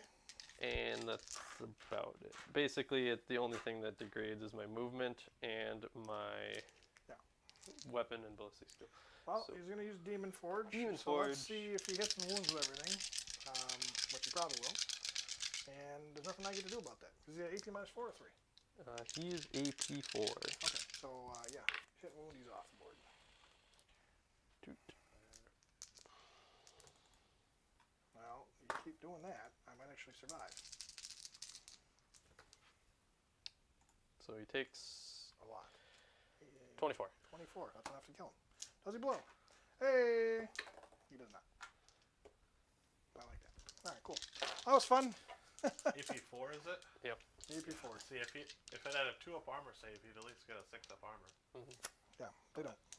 They're bad. They're very, very bad. They just need a little something. No, they need a lot of stuff. That costs more than that and does 1/10 of what that does in a turn. That costs more than that? Yeah. Just because the cannons? It's deep strikes. 520 points. Deep strikes. Well, the other ones are cheaper, aren't they? They're 390. Yeah. Yeah. It doesn't. I mean, no invul, no nothing. It's just it's a 3-up base save, 24 wounds. No, they're not. They're not good. I mean, in theory, you can make them okay with the Farseer by giving them like. You can give them a 6-up invul, I guess. But you can add one of their saves, giving them a 2-up save, I guess. But you need psychic powers in order to be able to buff them, and only the Farseer can do it. So it's not. Yeah, they're not. I don't know. They need help. Okay, so it's For 2 their- attacks for their point base, cost, 1 yeah. for the charge. These are like maybe worth 250 apiece. Maybe. Oh my god, these things get so many. 300-ish, yeah. So I 2 agree. attacks base, +1 for charging, +1 for charging, +2 for light. So yeah, that should be fun. Oh hey, you know what? I get to fight against your Scorpion with my Farseer. I'm actually excited about that. Yeah. I saw what you did to my friend. Hey, you never know. I can do up to 9 damage to it. Yeah. I need to hit and wound with everything, and then he needs to fail all 3 saves. Hitting on 3s. Then I miraculously need to roll 3 5s and 6s. But it can happen. It can. We've seen it on the channel. That many hit. Sure. And -1. Is vectored engines -1 in melee. because I don't think that's the case.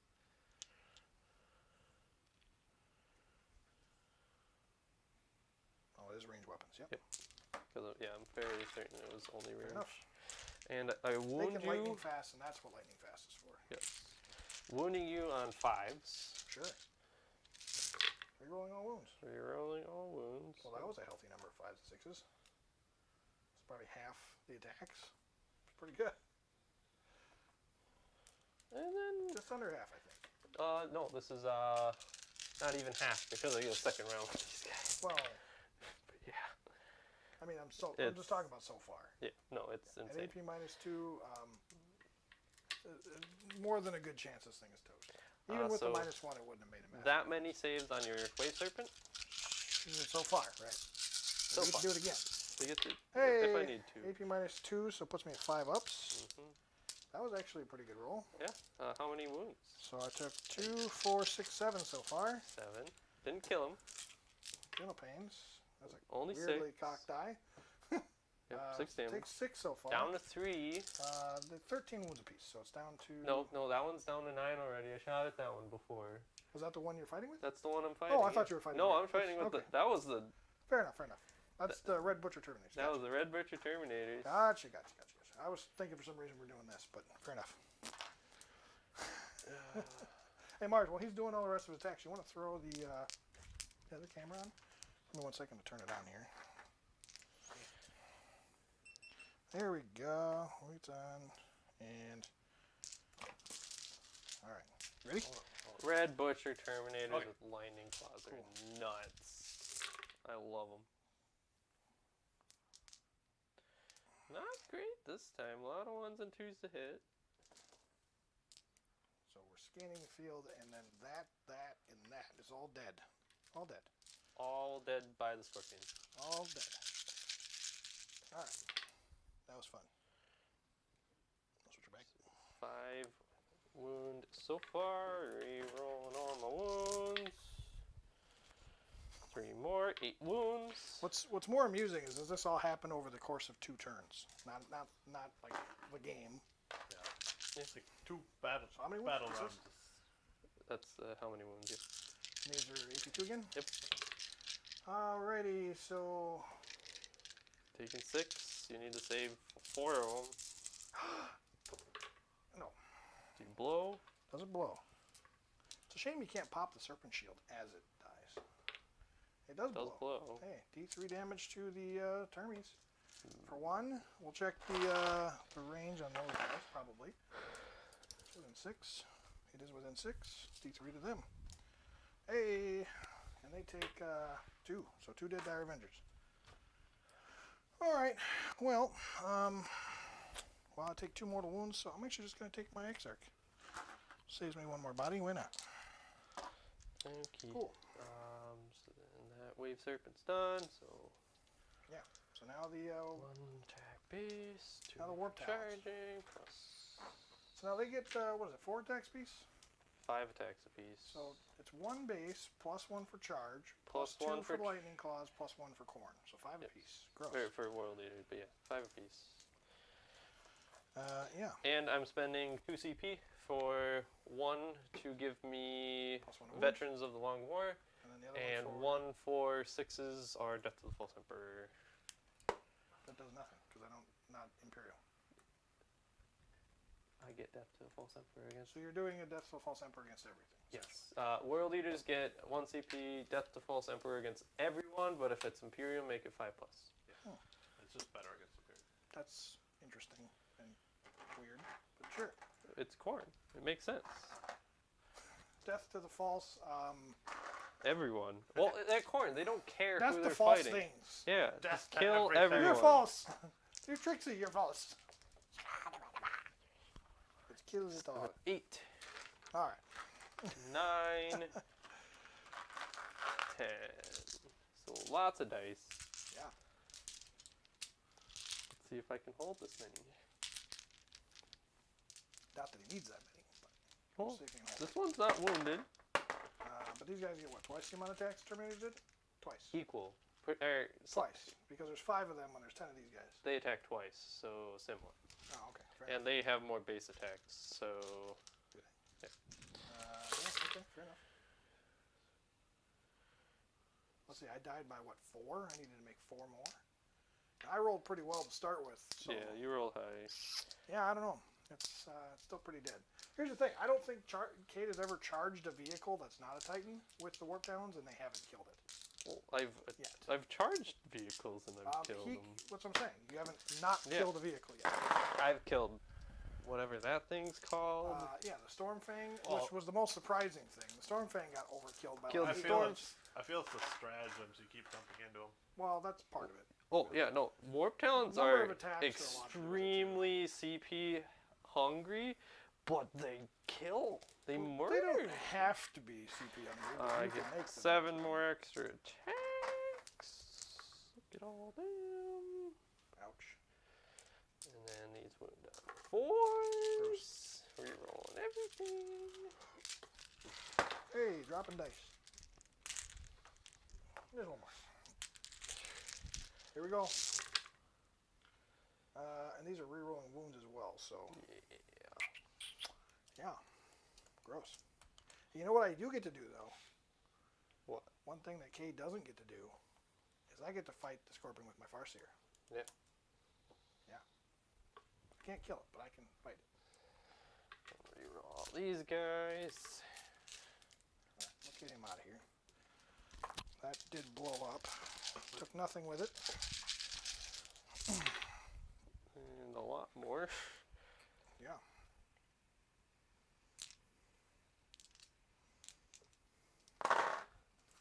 Okay. And 2 more. That many saves. Hey, I can do this. Well, I just roll what you have on here right now. Just that. That's my roll. No.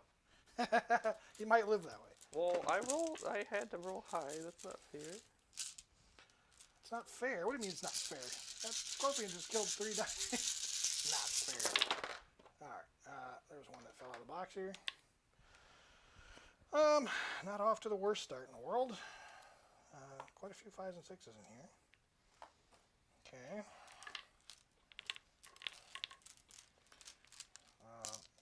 Need to make a handful of these, but it can happen. 1, 2, 2. 6s. I think that's still enough though. 2, 4, 6, 8, 10, 12. Yeah. Exactly. Too many. Woo! Gross. You Okay. blow up. Okay. Hey. Your wave serpents like to blow up. He's just outside of the Farseer's range, but he will kill that Marine. Goodbye, Marine. He's dead. Are you sure you even roll that many? I know most Eldar things just blow up to 1. No. It's their little vehicles that do 1. They're little. Wave serpents do D3 when they explode. What's the range? Roll 1d6. A 6 explodes. 6 inches. D3 mortal wounds, just like a regular vehicle. Yep. All right, warp talons. Take a total of 1, just like the Terminators. Dear Lord. All right. Well, that was fun. Let's roll for the Dire Avengers inside. Yep. And I lose a guy. Okay, so let's go ahead and drop them down quick. Beep beep beep doo doo doo doo. Yeah, it's not worth putting power swords against you right now. I'd rather shoot you and then charge you. So let's see. Just outside of 3 inches, 4 inches, right? No, 3 inches. It's wholly within 3 inches. Well, no, I mean for your models. Oh. I have to be outside of 4 of you, so you can't get into combat with me. That's what I'm getting. Outside of 4, yes.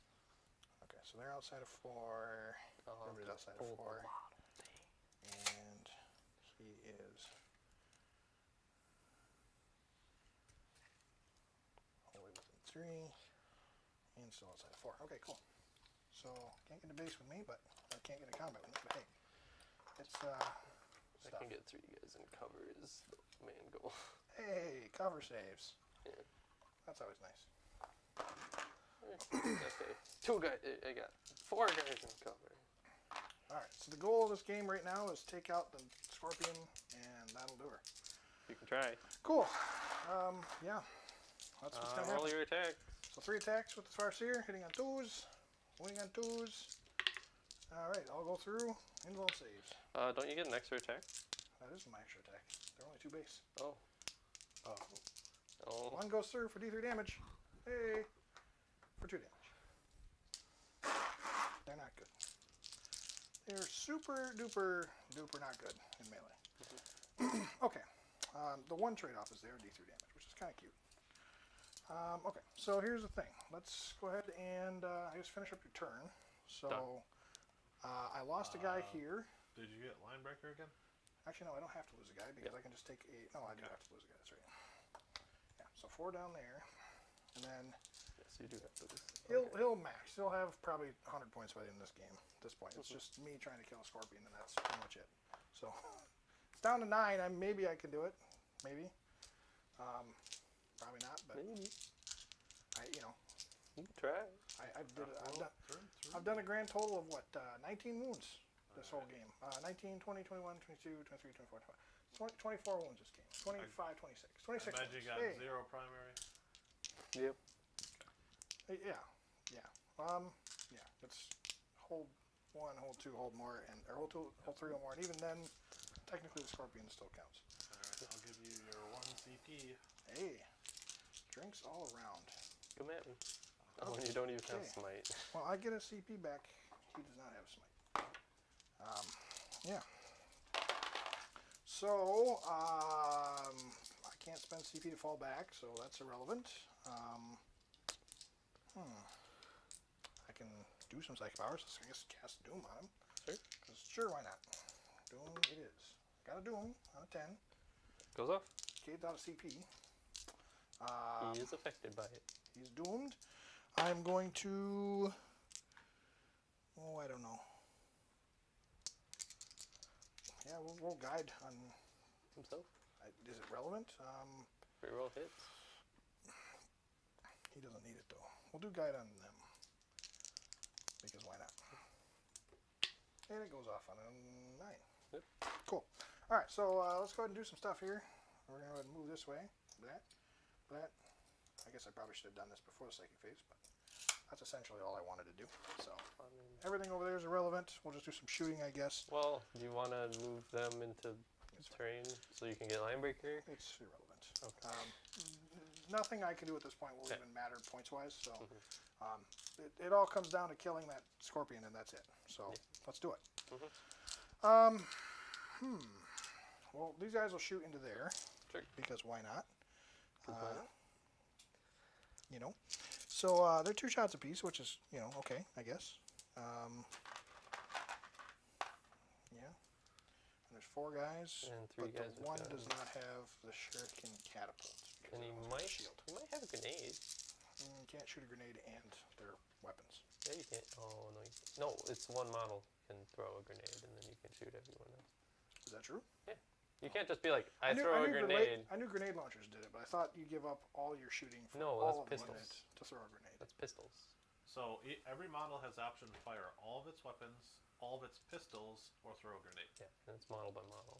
You don't just... It's model by model. Oh, okay. So I can throw a grenade. Okay, well then Well, throw the... one model in the unit can throw a grenade. Right, but then can I still shoot with the other dire Avengers? Yes. So, okay, that's what I'm asking. All right, so since he can't shoot anyway, we'll just throw his plasma grenade into them. 6 shots. 4, 5, 6. Watch this guy be a boss and just take everything out. Okay, hits on 3s. And he's guided, so we're rolling hits. Okay. And then these are strength 4. So winning on 4s. Alright, there's 3. I will use my expert crafter. Right there. So 4 at AP minus 1. Start here. Oh, wait. Dead. I got the 6 shots anyway. It's irrelevant. No, you had to roll because you would have got Oh, it would 3 have shots. been 3 shots, yeah, because they're not fully So used, right? dead. And then there was, how many went through? 4? There are 4 total, yeah. So 3 more. I'll take it on these guys. 2 die. Hey, that guy did more than my whole army. That's cute. You are the MVP this game. Good job, buddy. Here we go. There's the shurikens. And then these are needing... I got 1 at AP 3 and 1 there at AP 0. Okay, so I'll take the AP3 on an invuln. Yeah. And then on the invuln, die. Okay. Wow, those 4 dire Avengers literally did everything that the rest of my army did not. So, cool. Alright. So, I guess we'll do some... it's probably not worth even bothering shooting over there, but we'll do the same thing. There are 4 guys. I took away the dude with the shield. So, 8 shots. into Termes. Expert Crafter. Okay, and then wounding on force, Expert Crafter. Okay, so 3 at AP minus, or 2 at AP minus 3, 1 at AP minus 0. I'll do the AP minus 3. I'm One. fine. One more. Dies. So the one guy, 1 dies. 2 up. And then the other guy's fine. Cool. Okay, so now let's go ahead and do what we were going to do and melee you. So charging with the Avengers and the Scorpion. Sure. Other Nate, they're there. I have no CP to open. You do not. Though I don't know if they still have the broken. You can still fire Overwatch if you're in melee with an infantry. I don't believe so anymore. I think they took away its ability to fire in combat. Well, its vehicles can still fire in combat. You can't fire past combat while you're in combat still. Yeah. Okay, well, yeah, but now you got the rule where you can back up and shoot and all that without penalty, so that's ideal. Okay, so let's go ahead and do, you don't have any CP, so you can't interrupt anyway, so obviously the Dire Avengers first. Yep. So Power Glaive, he gets 3 attacks. So Power Glaive is hitting on 3s, 3 rolls. Cock die. Okay, so 3 hits. Does he get an extra attack? He does, because they're within range of the. That's what I was making sure you got your extra attack. Yep, it's 2 attack space plus 1 for the objective. Which actually, funny enough, I actually think that Craftworlds trait has been kind of interesting this game. Yep. Hasn't really done much because I haven't really managed to do anything with it, but it's good for when I have had it, it's good for infantry units where you get. I think it's good for them too because I actually would give them an additional 3 stomps, which is kind of nice. It's okay on them, but it's better for the more units you have. Right. In it. More models, the more it adds up for sure. Yeah, definitely. Okay, so here we go. This is a power sword, so it is plus 1 strength, 4s, toughness 8, meaning 6s. Got 2. Extra crafter for reroll. All right, so 2 at AP minus 3. 1 goes or minus through. 2, sorry. 1 goes through. Roll the 5. Just a 1 damage. It's only 1 for the glaive. It's a power sword with AP minus 2 instead of 3. Yeah. It's if I took the sword, it would have been AP 3, but even then, it's only would have been 1 damage. So, all right. So then the rest of these guys, they get 2 attacks apiece, and there are 3 of them in there, so 6 more. Same deal. They're guided, so they get to reroll. Yeah. Okay. I forgot about Doom too, actually. How many wounds did you roll for saves? 2. So 1 more. Okay, never mind. I used extra crafters anyway. I didn't get that. So, never mind. All right, here we go.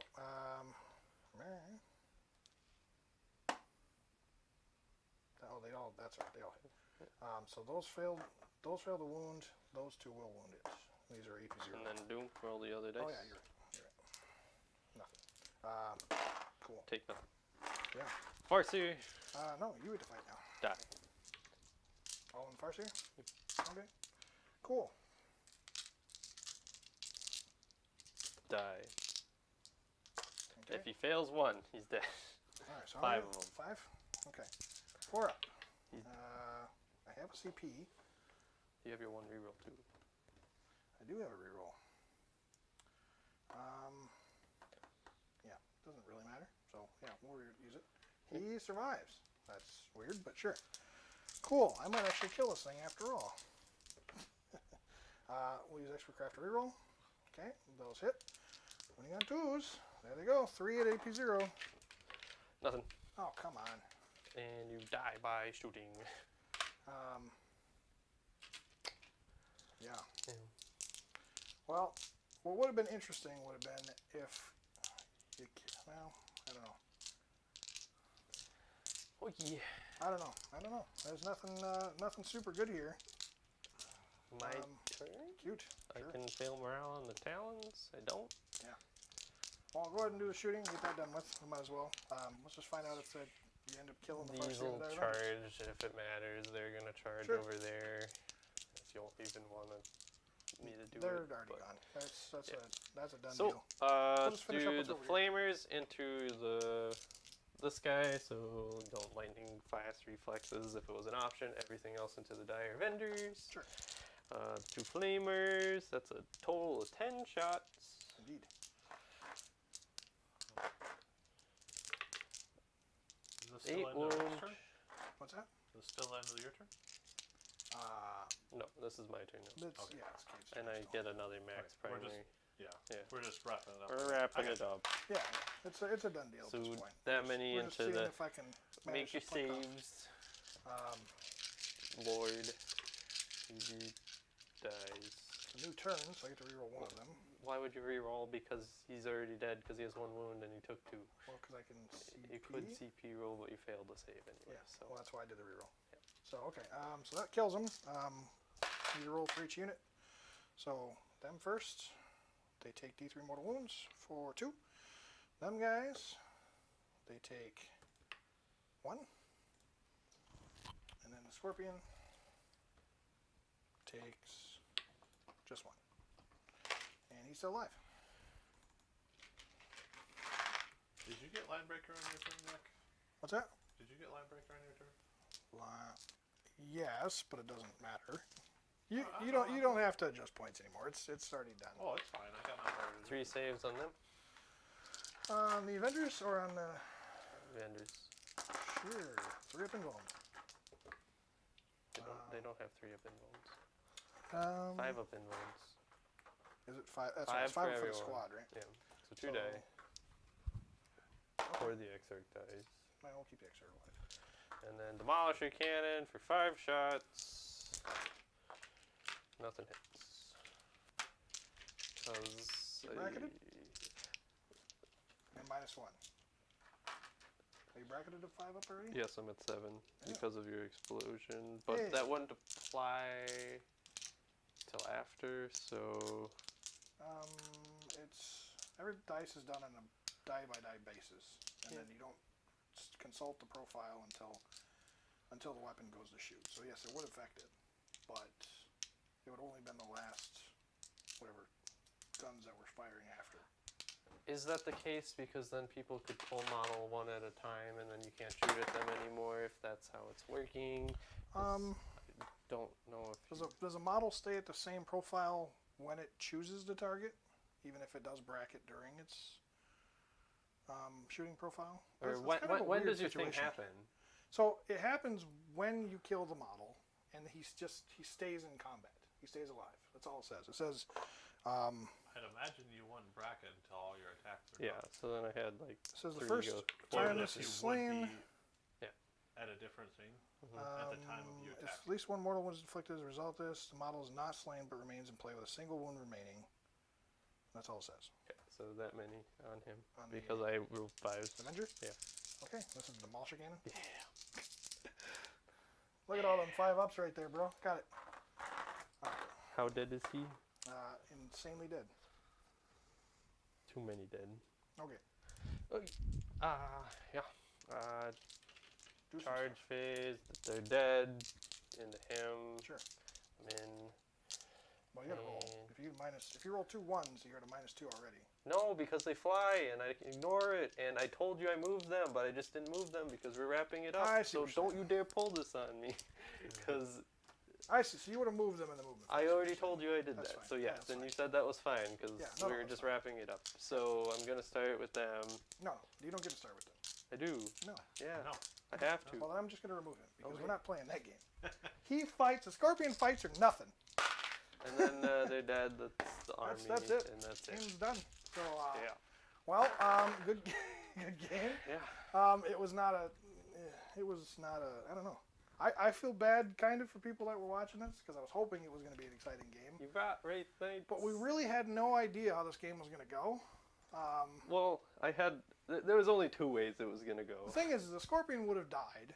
If the At any Scorpion- given point in time, this game might have been interesting Mhm. because it would have taken you a while to take down the rest of the Wraith Knights. But him taking out 2 Wraith Knights in literally the same turn, technically it wasn't the same turn because it was the end of my turn, start of your turn. Yeah.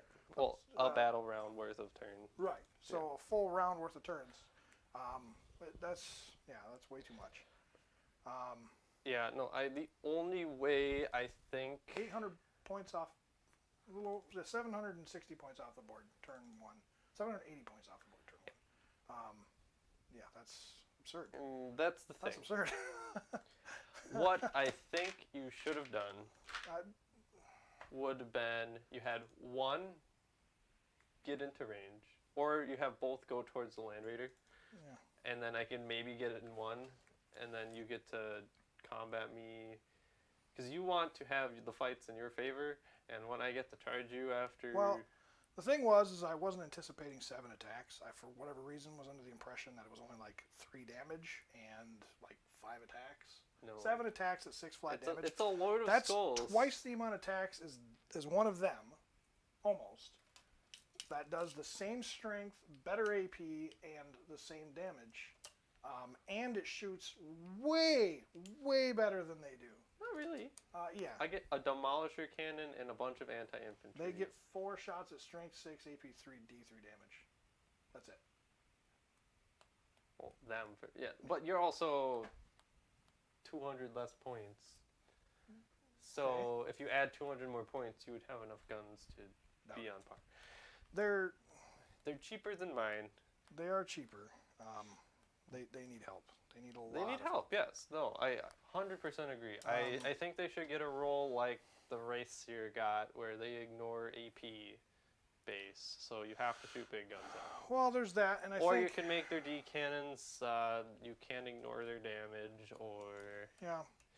There's a lot of routes they can go with them, but Wraith Knights 100% are not on par with Knights. You know, one thing I think that gets me the most is that if you kit out one of these guys at 390 points with full melee profile, they only get 4 attacks in melee. And yes, they are 6 damage apiece, which is great, but at best, they put out 32? How much? 32 damage. How many attacks do Knights get? 5? Yeah, they should be at least base 5 then. They should be on par with Knights, but them... Melee Knights get more, a lot more. Yeah. Like 8. Then they don't get garbage. Well, that's with traits and relics. The one thing Knights don't get that they do is the 5 up invulns all game. It's both outside of melee and because it's a melee.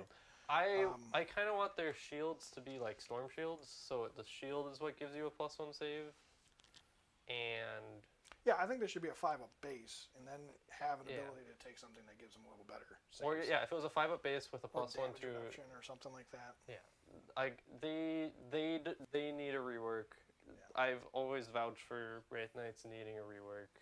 They're still a fun army to play, and I think you can surprise an opponent if you show up with 3 of them and they weren't expecting that.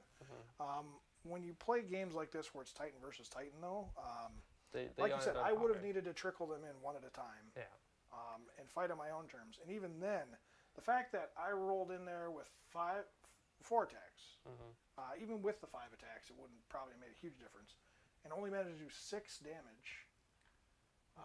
When all it can do is melee, that's pretty crazy, you know. Yeah, no. I would have been better off, I think, running either the Sun Cannon and the Shield, or the Wraith Cannon, the dual Wraith Cannons.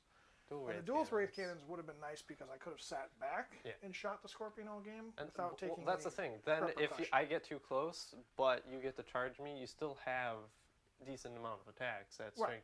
Yeah, there's still 12 attacks at worst. Yeah. With 8-2 D3, which is still pretty good. Yeah. That's still invuln. Still.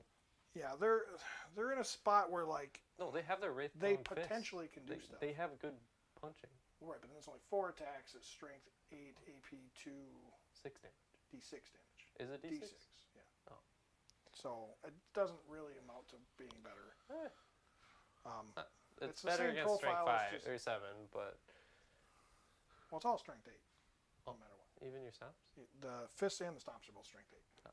But their D6 damage is supposed to D3, which is better, I guess. But you get 3 times the amount of attacks for the stomps. So.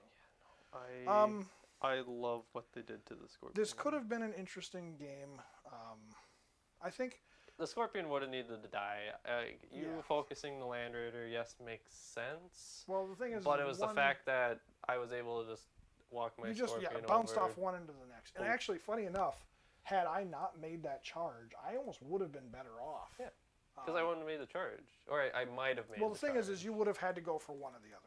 You wouldn't have been able to bounce off of one, like literally deflect one's attacks, attack it back, kill it in my turn, and then turn around in your turn and kill the second one. Yeah. You would have had to kill one and then move over and kill the second one. Yeah. which at that point I probably would have done enough damage to it to at least make it easier for this one to kill it. That's why I said engage would be better for your army, because you having to come to my side when I have the Scorpion on my side. Yeah, I guess I underestimated. Like I knew the Scorpion has quite a bit of defense, but the fact that I completely whiffed my wound rolls over here and he only took 6 damage. Yeah. That was gross. With a 6 damage weapon. I mean, when you only have 4 attacks, what Like, do you do? the likelihood of one of your knights one-shotting my knight, That's not possible. It's not. Yeah, it's not But gonna happen. you halving its wound But the carry- fact that you turn around and, Yeah. and one-shot the knight in the process. I've taken a full round of super buff Magnus with him, Demon Forge one-shot Magnus, Yeah. and Yeah. Well, that was before he even got his upgrade. that's even before. That was prior to the Companion upgrade. Now he's even better. No, that was recently. Wasn't that in the tournament with James? No, that Or was at the tournament with that you was me with playing with my Rice friend Lake? when I was telling Oh, people okay. about it. Well, I know didn't you kill Magnus in Melee 2? Or shot Magnus to death with something? I might have. Or maybe that was a different game I'm thinking of. I don't remember. Either way, this thing, like, it's really good. It's really good. Yeah, no, I 100% vouch for it. And what's interesting about it is you look at the Games Workshop written rules for the 8th edition models versus the Forge World 8th edition rules. And the Forge World ones are either really good or really bad. And then you look at the Titans for Games Workshop and they're all bad. Can you think of any single Titan that's good for just Games Workshop rules as is? Not Lord of Compendium. Skulls. Okay, with the upgrades to the more recent stuff they've added for War Skulls. I Well, totally agree with it's that. more like they lowered the cost to make them on par with Right, knights. right. And that's the thing. When knights weren't the baseline when they made these Titan rolls. Yeah.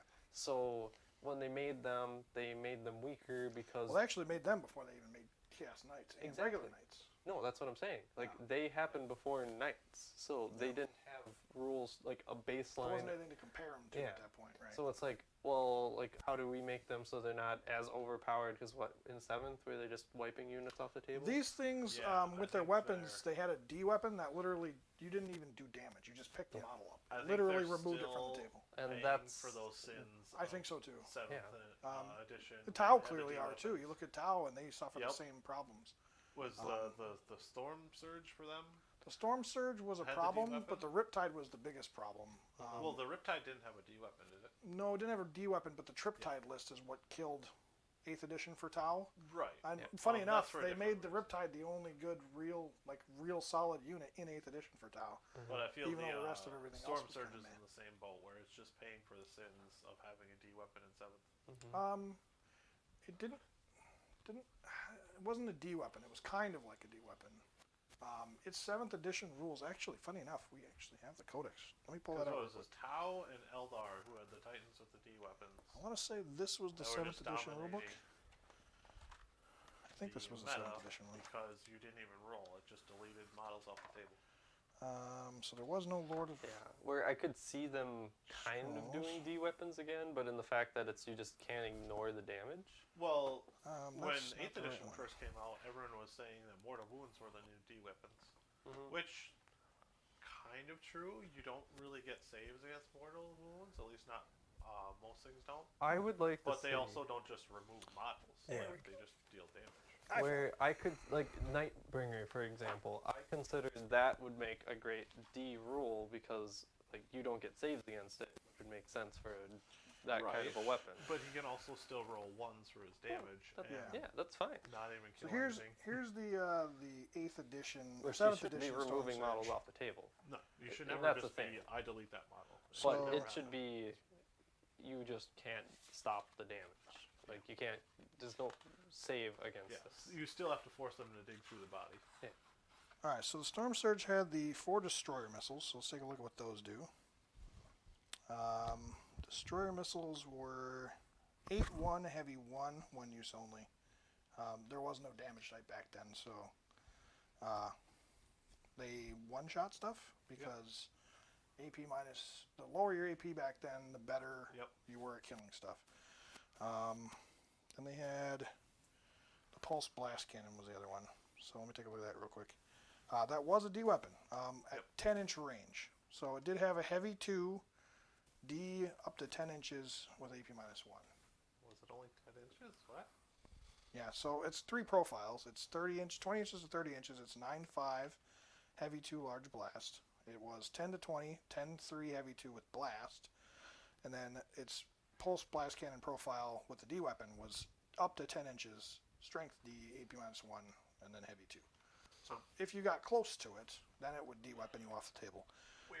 But funny enough, Wraith Guard actually all used to have 12-inch range D weapons, so they were in the same boat the Storm Surge was. The thing is you could take, is it 10 Wraith Guard per squad? So 10 D weapons as opposed to 2 shots with the Storm Surge. I have a feeling Wraithguard were also paying the D weapon penance for 8th edition as well. Yeah, that's clearly why Wraith units in general are bad, because they were just too strong. And not only did they have D weapons, the little ones also were able to get invisibility too, which a rule back. Oh God! You make them remind me that was a thing. Yeah, so you couldn't even target them with any weapon, period. And in addition to that, you could only hit them with a blast weapon if your weapon scattered onto them. You could never target them directly, though. Invisibility psychic power was just whoever wrote it that needed to just be taken out back with a baseball bat. Between the D weapons and invisibility, those were the 2 strongest abilities in the game back in 7th edition. And yes, they were way too powerful. Tigurius Enclave, Conclave, when they made that, the Liberius or whatever. I remember that. They had the psychic ability, so you could turn Centurions invisible. You also could take a unit, and back then you couldn't charge on your first turn. But what you could do, you couldn't charge from Deep Strike, I think it was, or something like that. No, that sounds right. There was some clause where you couldn't charge turn 1. I want to say from Deep Strike or I want to say there was Deep Strike you couldn't charge either. You had to wait a turn before you could charge. So bad. But you could, you didn't. You could set up anywhere. So back then you didn't have to set up 9 inches away. You would drop your unit and then you put a die down or some counter down and then put and roll. Was it 2d6 plus a scatter die? Scatter die, yep. And that's how far your model would scatter. Your unit would scatter. So if you rolled, they had 2 target markers on there, and then the rest of them had arrows. And if you landed and the arrow went one way, that 2d6 you rolled, your unit would move that far, and that's where they would deep strike. Now, if they landed on anything, it would destroy the models, your own models in your unit. But they could end up an inch away outside of engagement range and still be able to do all their stuff. Okay. But they made it so you couldn't charge with them on the turn they dropped. Now, the Liberius Conclave allowed you to bring stuff in they had a psychic power, allowed you to bring stuff in from reserves onto the table without deep striking, and then use the psychic power to switch one of your units with another unit. So you take a unit that could get up the table real fast, turn 1 that you didn't want in combat, bring in a melee unit, and then use a psychic power to flip those 2 units around. So like you'd have long fangs or something like that, they're way up there, and all of a sudden they're flipped around. You got your range weapons back in the back where you want them, and all of a sudden you got all the melee units you want, literally in point blank range from the unit you want to charge. Fun. They also had another psychic power that was nasty where you could literally pick up a piece of terrain and everything on it, and it would move to another side of the table. That was dumb. You could put it anywhere on the table as long as it didn't collide with other pieces of terrain. And part of it is because of the whole discrepancy of one piece of terrain. That's all it said. Yeah. So if you look at this table, you could literally take that centerpiece and just move the entire thing. Yeah. Now, of course, it was what? there was limitations, so you couldn't pick it up and then drop it on other terrain. You still had to move it around and make it work in between terrain. But for instance, I could put my whole army on this piece of terrain here, pick that piece of terrain up and move it over into a corner in my opponent's deployment zone, and what are they going to do? Nothing. There's nothing you can do about it. So, yeah, 7th edition rules got way out of hand. They were just getting out of hand. It's from a former time when they weren't really focused on balance so much as making models. Sales, essentially, yeah. Sales, essentially, yeah. That's before their new management team took over in 8th edition. Yeah. But fortunately, our day has come, and 8th, and now 9th edition is amazing. Yeah. It's where the game should have been. Well, the game's all better along. now, but now we're still. You got a couple of armies that are still suffering the effects of 7th edition, which Right. Yeah. is really the major problem there. Funny enough, I actually thought Space Marines were going to have a similar issue in 8th edition because their first codex wasn't very good. Well, because they're the poster boys, that's why they got the second codex, and then they got the 9th edition codex, and so on and so forth. But funny enough, with as busted as the Tigurius Conclave was, it made Space Marines in general just impossible to play against, between invisibility and then all the Tigurius like psychic powers and stuff. It just made them impossible to play. But yeah, for whatever reason, GW was like, okay, well, we're going to make the other armies that were great in 7th edition, like Tau and Eldar, and hit them hard with the units that were the worst, and then all of a sudden upgrade the Space Marines to their new codex. So it's funny, you still see the residual effects from 7th edition a little bit, but 9th edition has balanced everything out to where it's actually fun to play against those units. The problem is they just haven't come out with codexes for these other armies that need it the most. And it's hard for those codexes that aren't updated, because it's like, if you had the rules that were on par with these other armies, the game would be a whole lot more fun, but there's a lot of feel bad when you're going against Space Marines and you can't really do anything about them. Yeah. Because you don't have the AP you should get if you would have been, Right. or you don't have the number of attacks, you don't have the extra wounds. I feel your like even chapter like, traits are bad. even Tau and Craftworlds still can play the game. They certainly can. They're just very limited in their tactics that they're able to That's right. You employ. can't just take some willy-nilly list and expect to win games. And another thing, too, is like, you could take Tau against Eldar, and you can expect that game to be fun, because they're still both in bad spots. They're both in bad spots, but And so they both can kind of compete against each other. But when you take on, like, 9th edition codexes, or even, like, some of the better 8th edition codexes, like Sisters, that were good up until the new Sisters codex. are also updated. They're 9th edition. But that's what I mean. Like if you were to take the old 8th edition Marine Codex, the second one that came out, Well, even the Chaos Codex even is the second Chaos Codex is even stronger than these two by a significant margin as well. yeah. But that was due to the Codex creep. It wasn't so much due to the edition problems. Tau and Eldar. So let's see. Tau came out right before Necrons got their new Codex in 8th edition.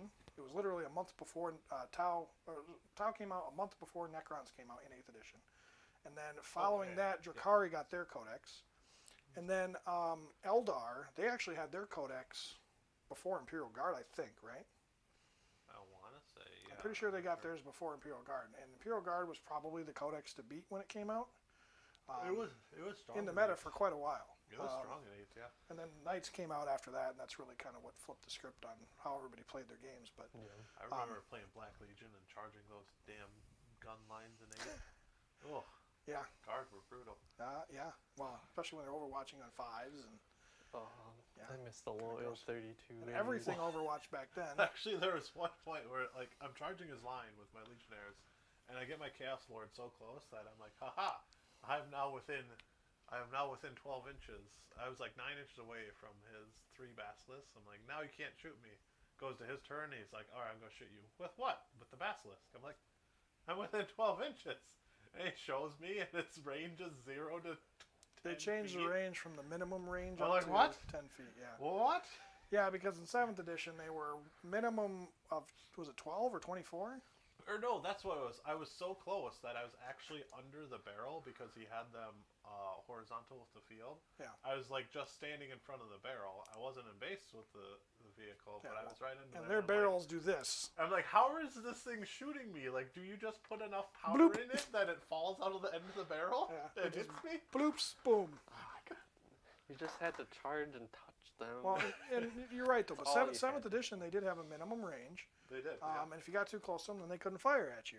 I believe it was 12 inches, I want to say. it was like, oh, But yeah, up to 120 or 240, I think, for like the no line of sight one.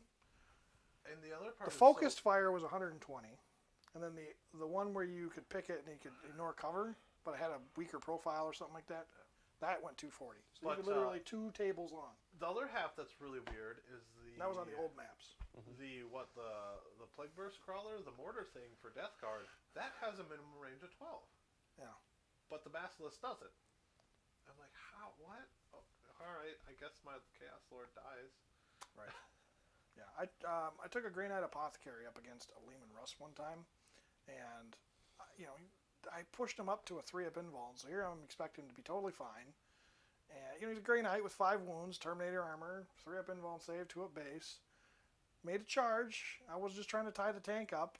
The dude overwatches me with on 5s. Oh, did you break Karn? Oh no. You broke Karn. We'll figure it Did out. I break after the game. Maybe something just fell off the base. Who knows? Could have just been a rock or something. But anyway, so so you charge the guy. He overwatches on 5s with a Demolisher cannon. And back then they were only D6 shots. But then he also had 2 multi-meltas on the sides and like a bolter or storm bolter or something like that. No, it's stubber that they get.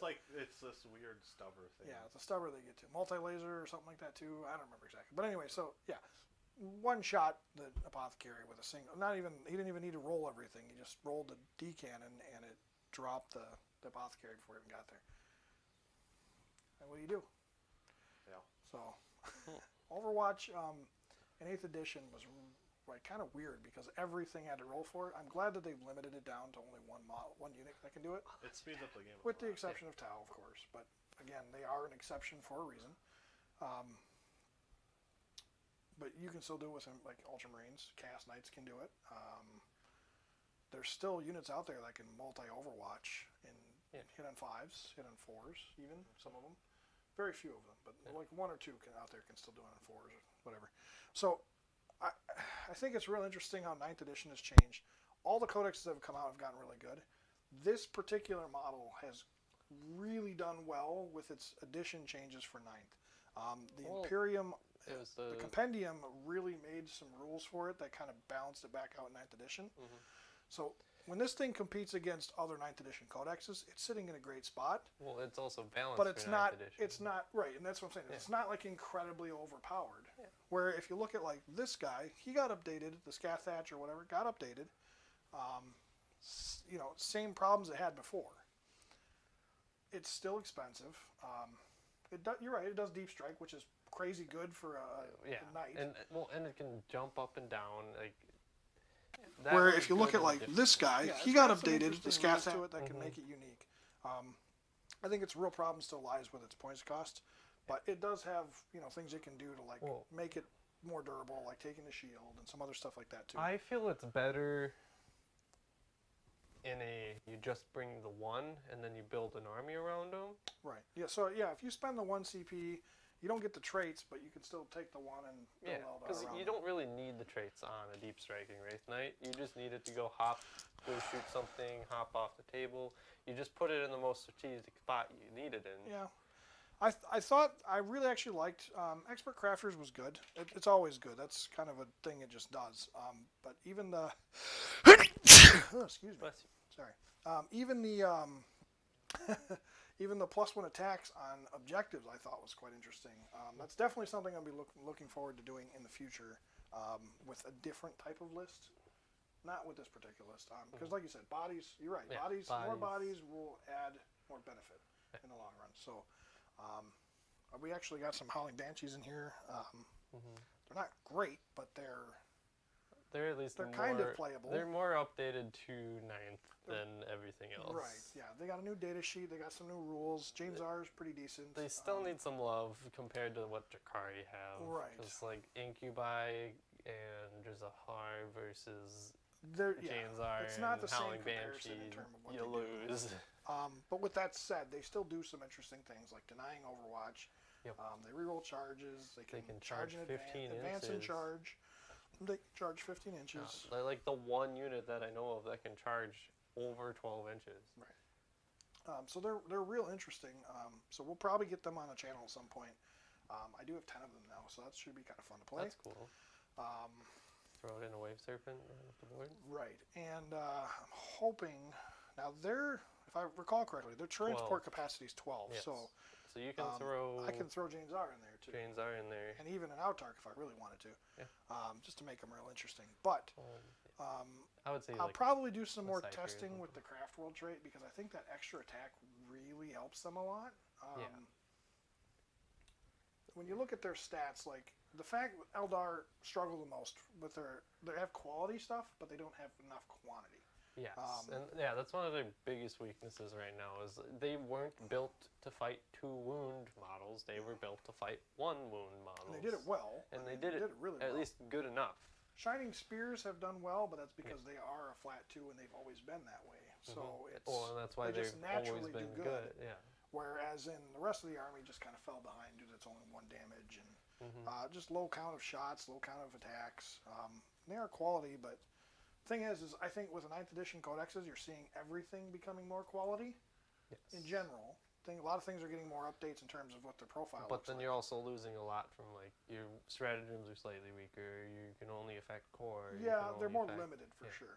Which is awesome. Like this is kind of what it should be. You shouldn't have reroll everything, every dice you ever roll, reroll it. Well, and there's 2 different ways to play that, but I agree. I think 9th edition, it gives you that quality and that quantity, but that's all you get really. You kind of you got a little stratagem to help you out here and there, but it's not like you're dumping too much CP into one specific thing. Where in 9th edition you used to just drop 670 CP in a single model, like a knight in a turn, and it would literally dominate everything on the board. So Eldar need to fix in terms of adding that quantity to the quality level, or even more quality than they have right now. One of the other. They got to do something to make give or them take. I would probably say they're probably going to lose some of the things they're super strong at, but overall they're going to be a better army, and then they're going to change in however. I think the psychic system might shift. It might be something different. I think it won't be quite as many offensive stuff as they do now.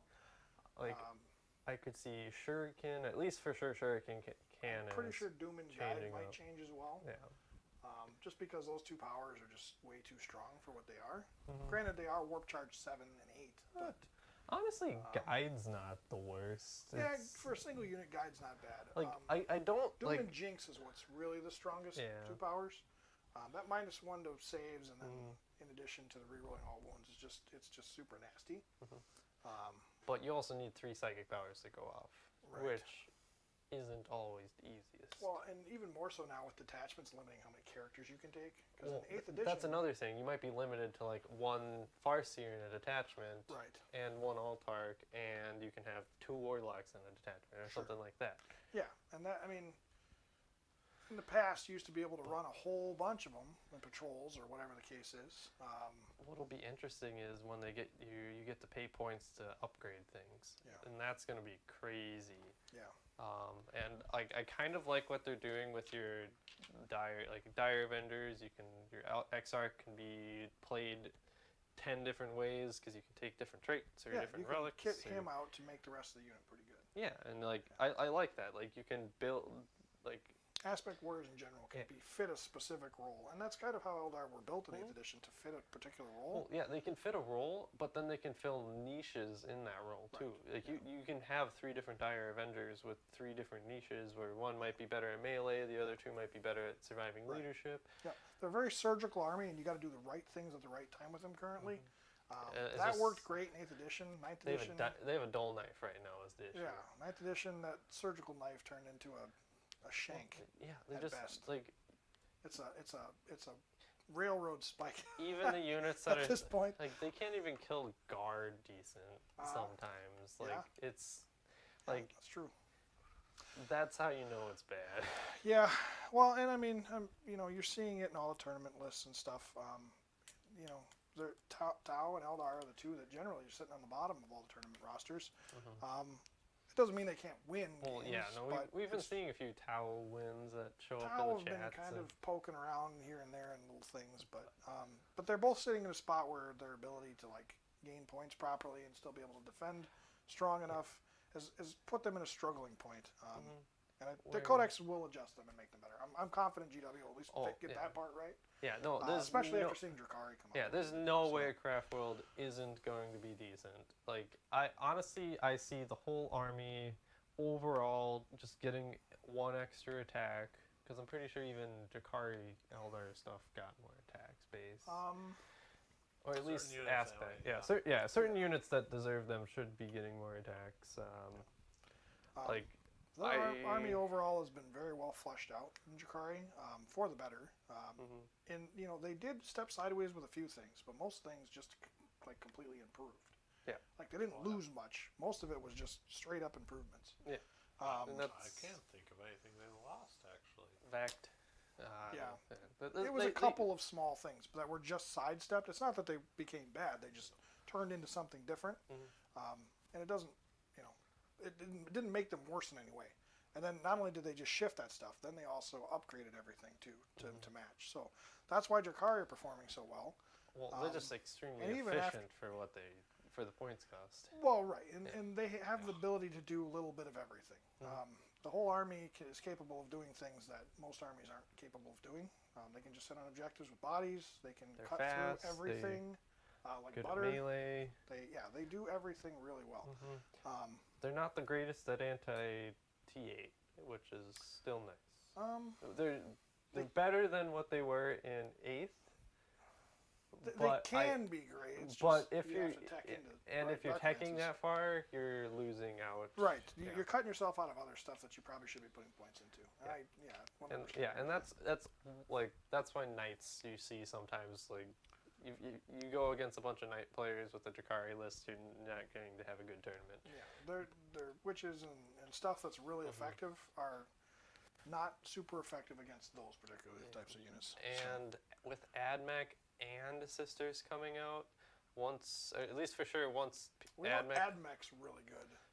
They were good against Drakari before. No, yeah, they were good. Now they are really good against everything. And that's they are actually scary why strong.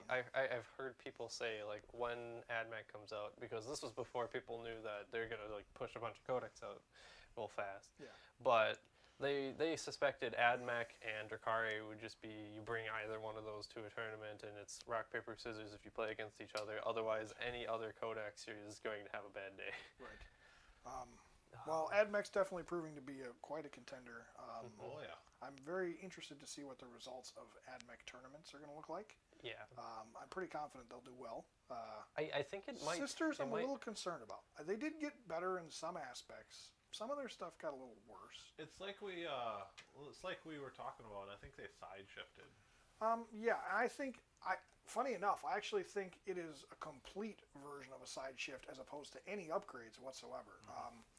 The only real upgrade I think came with Celestine because she's way better than she was before. Oh yeah. Now she can perform an action anytime during her turn. She just doesn't get to move or shoot, and she can regain all of her wounds from down to 1 all the way back to full. So Genevieve and the twins, her bodyguards, they're now part of her unit again. Yep. She is base over 10 wounds, so she can be targeted via the character rule. No, because she's a character unit and she herself has less than 9. She has 10 now. No. She's now up to 10 herself. Just herself? Yes, she's targetable. I thought she was 10 with the bodyguard. No, I'm pretty sure the bat reps that they were showing had her over 10. They were targeting her. Interesting. That's weird. I could be wrong about that, but I'm pretty sure the bat reps I was watching had her over 10. Because I thought she was 6, and then the Gemini had 2. Well, she's 6 prior to the codex So update. the unit has 10 wounds. Yeah. Yeah, maybe. I don't maybe. think she was able to be targeted. But now Well, she can that's currently regain for all sure. of her wounds from 1 up to full, and then she can still die and on a 2+ get back up and regain all of her full wounds again. So she has 2 ways to get back full health, and now her unit is 1 big unit again. So the bodyguards are now part of her unit again. And she can hide, and that's kind of like a mini. Sort of like what's a his- triumph. Mini Him? the king, Silent King. Silent King. Yeah, kind of like a mini Sort Silent of, King. yeah. Well, in a sense. It worked like the Minears work the same way. Yeah. Yeah, like you can hide. Like But you she can bring hide. back her Minears once a turn. She can either heal her wounds to perform an action, or just bring back one of her fallen girls, That's which is what she had before 8th edition. That's actually weird. Like you can one-shot her, but you also have to get through both of your bodyguards, and if you don't, she's gonna either be full health or she's going to get more bodyguards back. Right. And you're gonna have to do it again. She's exactly as strong as she was in terms of her defense as she was prior to the 8th edition official codex came out. In the beta and then the index, she does all the same stuff that she did before. Interesting. So now that they're back does in she the do unit, the go 20, just double move across no, the the double gone? actions is no longer a thing because that's based off of that was all based off Yeah, of that was index. yeah, it was based off of their active faiths. So the active faiths are still very similar to what they were before. Yeah, it's just those that didn't change much. it's just that she herself has overall been upgraded just to be better. Putting those bodyguards back in the unit alone made her really strong again. Her flamer is actually better now. It's actually like AP2, I think, and it's like strength 6. Nice. So it went from a heavy flamer, which was strength 5 AP1 damage, to being a better profile. She's still a nightmare in combat, and yeah, she's great. I think I don't know for sure whether or not she lost that extra invuln save bonus she gave before. I don't know if she still gets that. Where you can pump the army up to a 4 invuln. I haven't seen the rules for that yet, but overall she's definitely better by herself in terms of her unit. What she does for the army, that might have changed enough. I'll have to look more into that, but I know for sure she's gotten better. But funny enough, not only did they sidestep, getting back on track here, they also added a whole bunch of new units to the army, which people are going to have to try and figure out how to play against, how to play them. There's just a lot that they can take. They have so many options now, which in the past, Sisters always struggled from only being able to take a few things. Their only troop is Battle Sisters. They're limited to mostly infantry. They got you get penitent engines, you got a few tanks. That's really it. So it's infantry and a couple of tanks. Now they're kind of like They're very flushed out. nuns with guns, Space Marines. They're a lot like Space Marines. Yeah, They got like, war suits. They got tanks. Yeah, they got they're one-wing Space Marines. walkers. They got infantry. So they're Chaos Marines. They got tons of characters. They're very diverse now as opposed to what they were prior to their updates. So yeah, I feel like they learned from the Astartes and kind of just like became one wound versions of like how their army works. But they're also their own They're very cup of tea. unique. I'd say they're very unique. They're unique. Yeah, they're their own thing. But like kind of they got a lieutenant now with reroll wounds. Yeah. They got their lords with reroll ones. They just have less wounds, but they also get more models on the table, and they have their own faith things, acts of faith. They get their fate dice. Like they're a whole different army from Space Marines. They're just Yeah. like weaker versions of Space Marines with a lot. Of But cool they're built diversity. to be able to be that way. That's why kind of like I see chaos. Well, after that 20 years of being ignored, they deserve it. So Yeah. I'm They do totally on deserve board Oh, with yeah, it. no, they're awesome. Totally on board with it. So, all right, Kade, what do you got for an MVP for? I for think me? you know the MVP, Well, the Scorpion. Okay, so let's take the Scorpion out of the game. What was your MVP besides him? I didn't need one because the Scorpion won me this game. So the Scorpion did everything. Yes. That's the thing. Well, that's the thing. My Berserkers didn't have to do anything. What about the Raptors Dreadclaw? didn't have to do anything. That like got you your. Yeah, the Dreadclaw was great, but I still would have been fine. He would have been fine as long as the like Scorpion literally. did what it did. I could have took everything else off of the table, and I still probably would have won the game with the Scorpion. But the way that turned out. Yeah. Okay, with the exception of the Land Raider, because you needed the Land Raider Yeah. for me to put up there, because that was the only reason I even got that Yes. close. So you needed to charge me. If everything played out exactly how it went, but I only had him on the table, it would have been about the same. Right, yeah. Like, him he taking down 3 Wraith Pulled Knights his word. was weight. absurd. Well, Absurd. Was it 1,400 points? 1,300 points in Knights he took down by himself. he's Gross. great. Like I love the And what Scorpion. does he have? He had like 8 wounds, 7 wounds at the end. 7 wounds at at the end, I think. 7 wounds. Oh, he's not going home happy. That's for sure. Yeah. He Gross. did it. Oh yeah, he is. He's got all the giant skulls for the skulls. All right. Well, in terms of my MVP, the only thing I actually had that did anything was the Dire Avengers. Funny enough, I mean, the one knight did kill the Land Raider, but that was expected. Yeah. It doesn't get real saves against them, so that should have happened.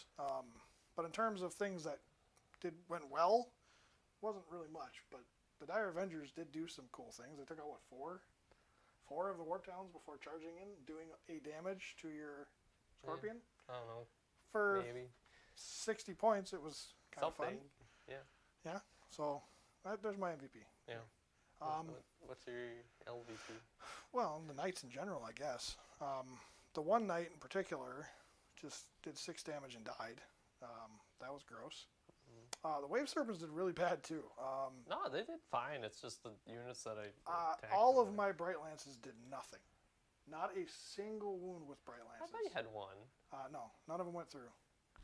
I had the one cannon go through, and I did some other poking, but yeah, the Bright Lances were useless. Yeah. But they're not usually like that. That's the thing. It's like normally you put them on the board and they actually be somewhat effective because they're lance cannons. Yeah. It's just you rolled poorly that one turn. Yeah. That would have at least maybe done Well, something. and honestly, what I should have been doing is I should have been, well, for one, I should have taken Jinx with the Warlock rather than yeah, Quick and that could Restrain. help. Well, I still get a 4-up deny you. True. But it would have been more effective than what I did because I didn't use the other power. Mm-hmm. Really, if I would have had like Doom and Guide all work with, the stuff it should have worked with. If I would have had an Autark even, really, that would have been a huge boon to my army. Just getting the rerolls. Expert Crafters help with that, but it just would have made it a little bit more, a little extra. Would have been nice. So, yeah, I don't know. LVP was probably the Wave Serpents. The Knights didn't do much. That one guy just going down the way he did was awful. But, I made an 11-inch charge, 12-inch charge, and still managed to mess it up. So, gross. I expected and that's all he does. All he does is fight in melee. Yeah. So, I mean, it is what it is. Wraith Knights need love. They need at least something. Make them at least kind of worth running one. Oh well. I mean, it is what it is. I think Scorpion's great for 9th edition. I would say that's the only model that I know of that's like built for 9th edition that works. Well, they're all good. But yeah, so that's our game. It was a very short one today. I mean, I'm sure our talking probably added quite a bit to it. But, in terms of what the gameplay was, it was pretty short. So sorry it wasn't like super exciting for anybody. We did have a couple explosions, which was kind of fun. Yeah. Both your waves. I'm sure everybody who's an Eldar player would have liked to have seen the Wraith Knights do a little more, but I'm sure most of the Eldar players know what they're capable of, which isn't much. Yeah. So it's what we kind of expected. Just Scorpion's not the best thing you want to be throwing your Wraith Knights at, I think. Maybe if I would have had 2 or 3 of them in combat at the same time. Well, yeah, that's the thing. Like, the only way if you didn't have to run up the board towards me and you force me to come to you, but you also make sure you're never in my charge range so that you always get to be in control of the charge, that would be the only way. I get to shoot a couple Demolisher cannons at you and I get to plink wounds at you, but I won't kill you. Probably, because it's not the best anti-tank. It has a Demolisher cannon. That's like... It's an anti-tank in melee, though. Oh, dear Lord. You never want this in melee with you because it will crush whatever's in front of it. Gross. You throw... Oh, God. And I love that I got sweep weapons. This is what I got to put up with. And I get to run them more. All right. Calm down now. So... All right, guys. So that's our game. We're going to be doing the tournament here. That's going to be the next scheduled games coming up here. I haven't quite set a date yet because we've got to figure all that out in terms of how it's all going to run. But we do have our army selections and stuff like that that's going to come up, so we'll get those up on the channel here pretty soon. In terms of what to look forward to, really, it's going to be mostly Saturdays going forward, with an exception of Tuesdays sometimes. But we'll see how that goes. The tournaments we're going to try and just mulch through. And then after the tournament's done, it's going to be just a regularly scheduled game. So, but yeah, so Mars and I got to finish some content in terms of our talks about armies. We'll continue to do that. Cade, we're going to get you in here for the Chaos one before long. Hopefully we'll have a new Chaos book before that, but we'll see. Hopefully, or at least half of one. Now Mars and I got to go through and we got to redo our Sisters one too. Yeah. Well, now we got the old book and the so now we can new one to move into compare. the new one. Yeah. So we'll be moving into that. Again, like I said, the tournament's kind of what our focus is going to be the next few weeks. Hopefully Bellicor gets his rules and you'll be able to play that I tournament. really hope I get to, But, because it'll be something different. yeah. Because I don't want to just keep bringing Nightloids on the table. And But I'm it's something confident. similar. I'm confident we're going to have some good games coming up here. The Raven Guard versus Scions probably being the first one, and that's going to be real interesting just because you got a lot of deep strike with a lot of fast, like move up the board and get in your. Take control of the table. Like Yeah. that's two armies that are really good at taking They're control very of the sneaky, table. very sneaky armies. So And it'll be interesting to see how they That'll play be an against each other. interesting one. But we'll get some other. Yeah, the tournament games will be coming up, and they're going to be going. We'll be going through them pretty quick, and then hopefully we'll have a victor. And I'll be interested to see if whether or not it's going to be a 9th edition codex or not. Hey, I mean, I'm bringing a fun wolf list. Hey, I don't know. I would be interested to see Chaos or the Tyranids pull it out. Yeah, that'd be interesting. That's even the that's Scions, the one I theoretically. kind of want. That's the one I'm going to probably push a little I'm bit excited for the harder Tyranids game just because that'll be like our debut for the Tyranids. And the But even the Space Space Wolves will yeah. be real interesting too. So I'm curious how they'll do. I've never played Space Wolves, but fun. I play a lot of melee armies, and Yeah. how I'm building it is. it'll be fun. I have a It'll be niche. fun. I have an idea. It'll be good fun. We'll see how it goes. Sorry, you guys who like Ragnar Blackbane. He's not going to be in the list, so hey. take him out of the. I'm very pro expectations. non-primaris lists, so that's on me. All right, so that's our schedule coming up. You guys know basically what we're going to be doing here. So if you have any questions, comments, feel free to leave those on the channel, one of the chats, or just contact us directly. Either way. Obviously, we appreciate you guys' support. So if you haven't already, please subscribe to the channel. That helps us out immensely, getting towards our goals.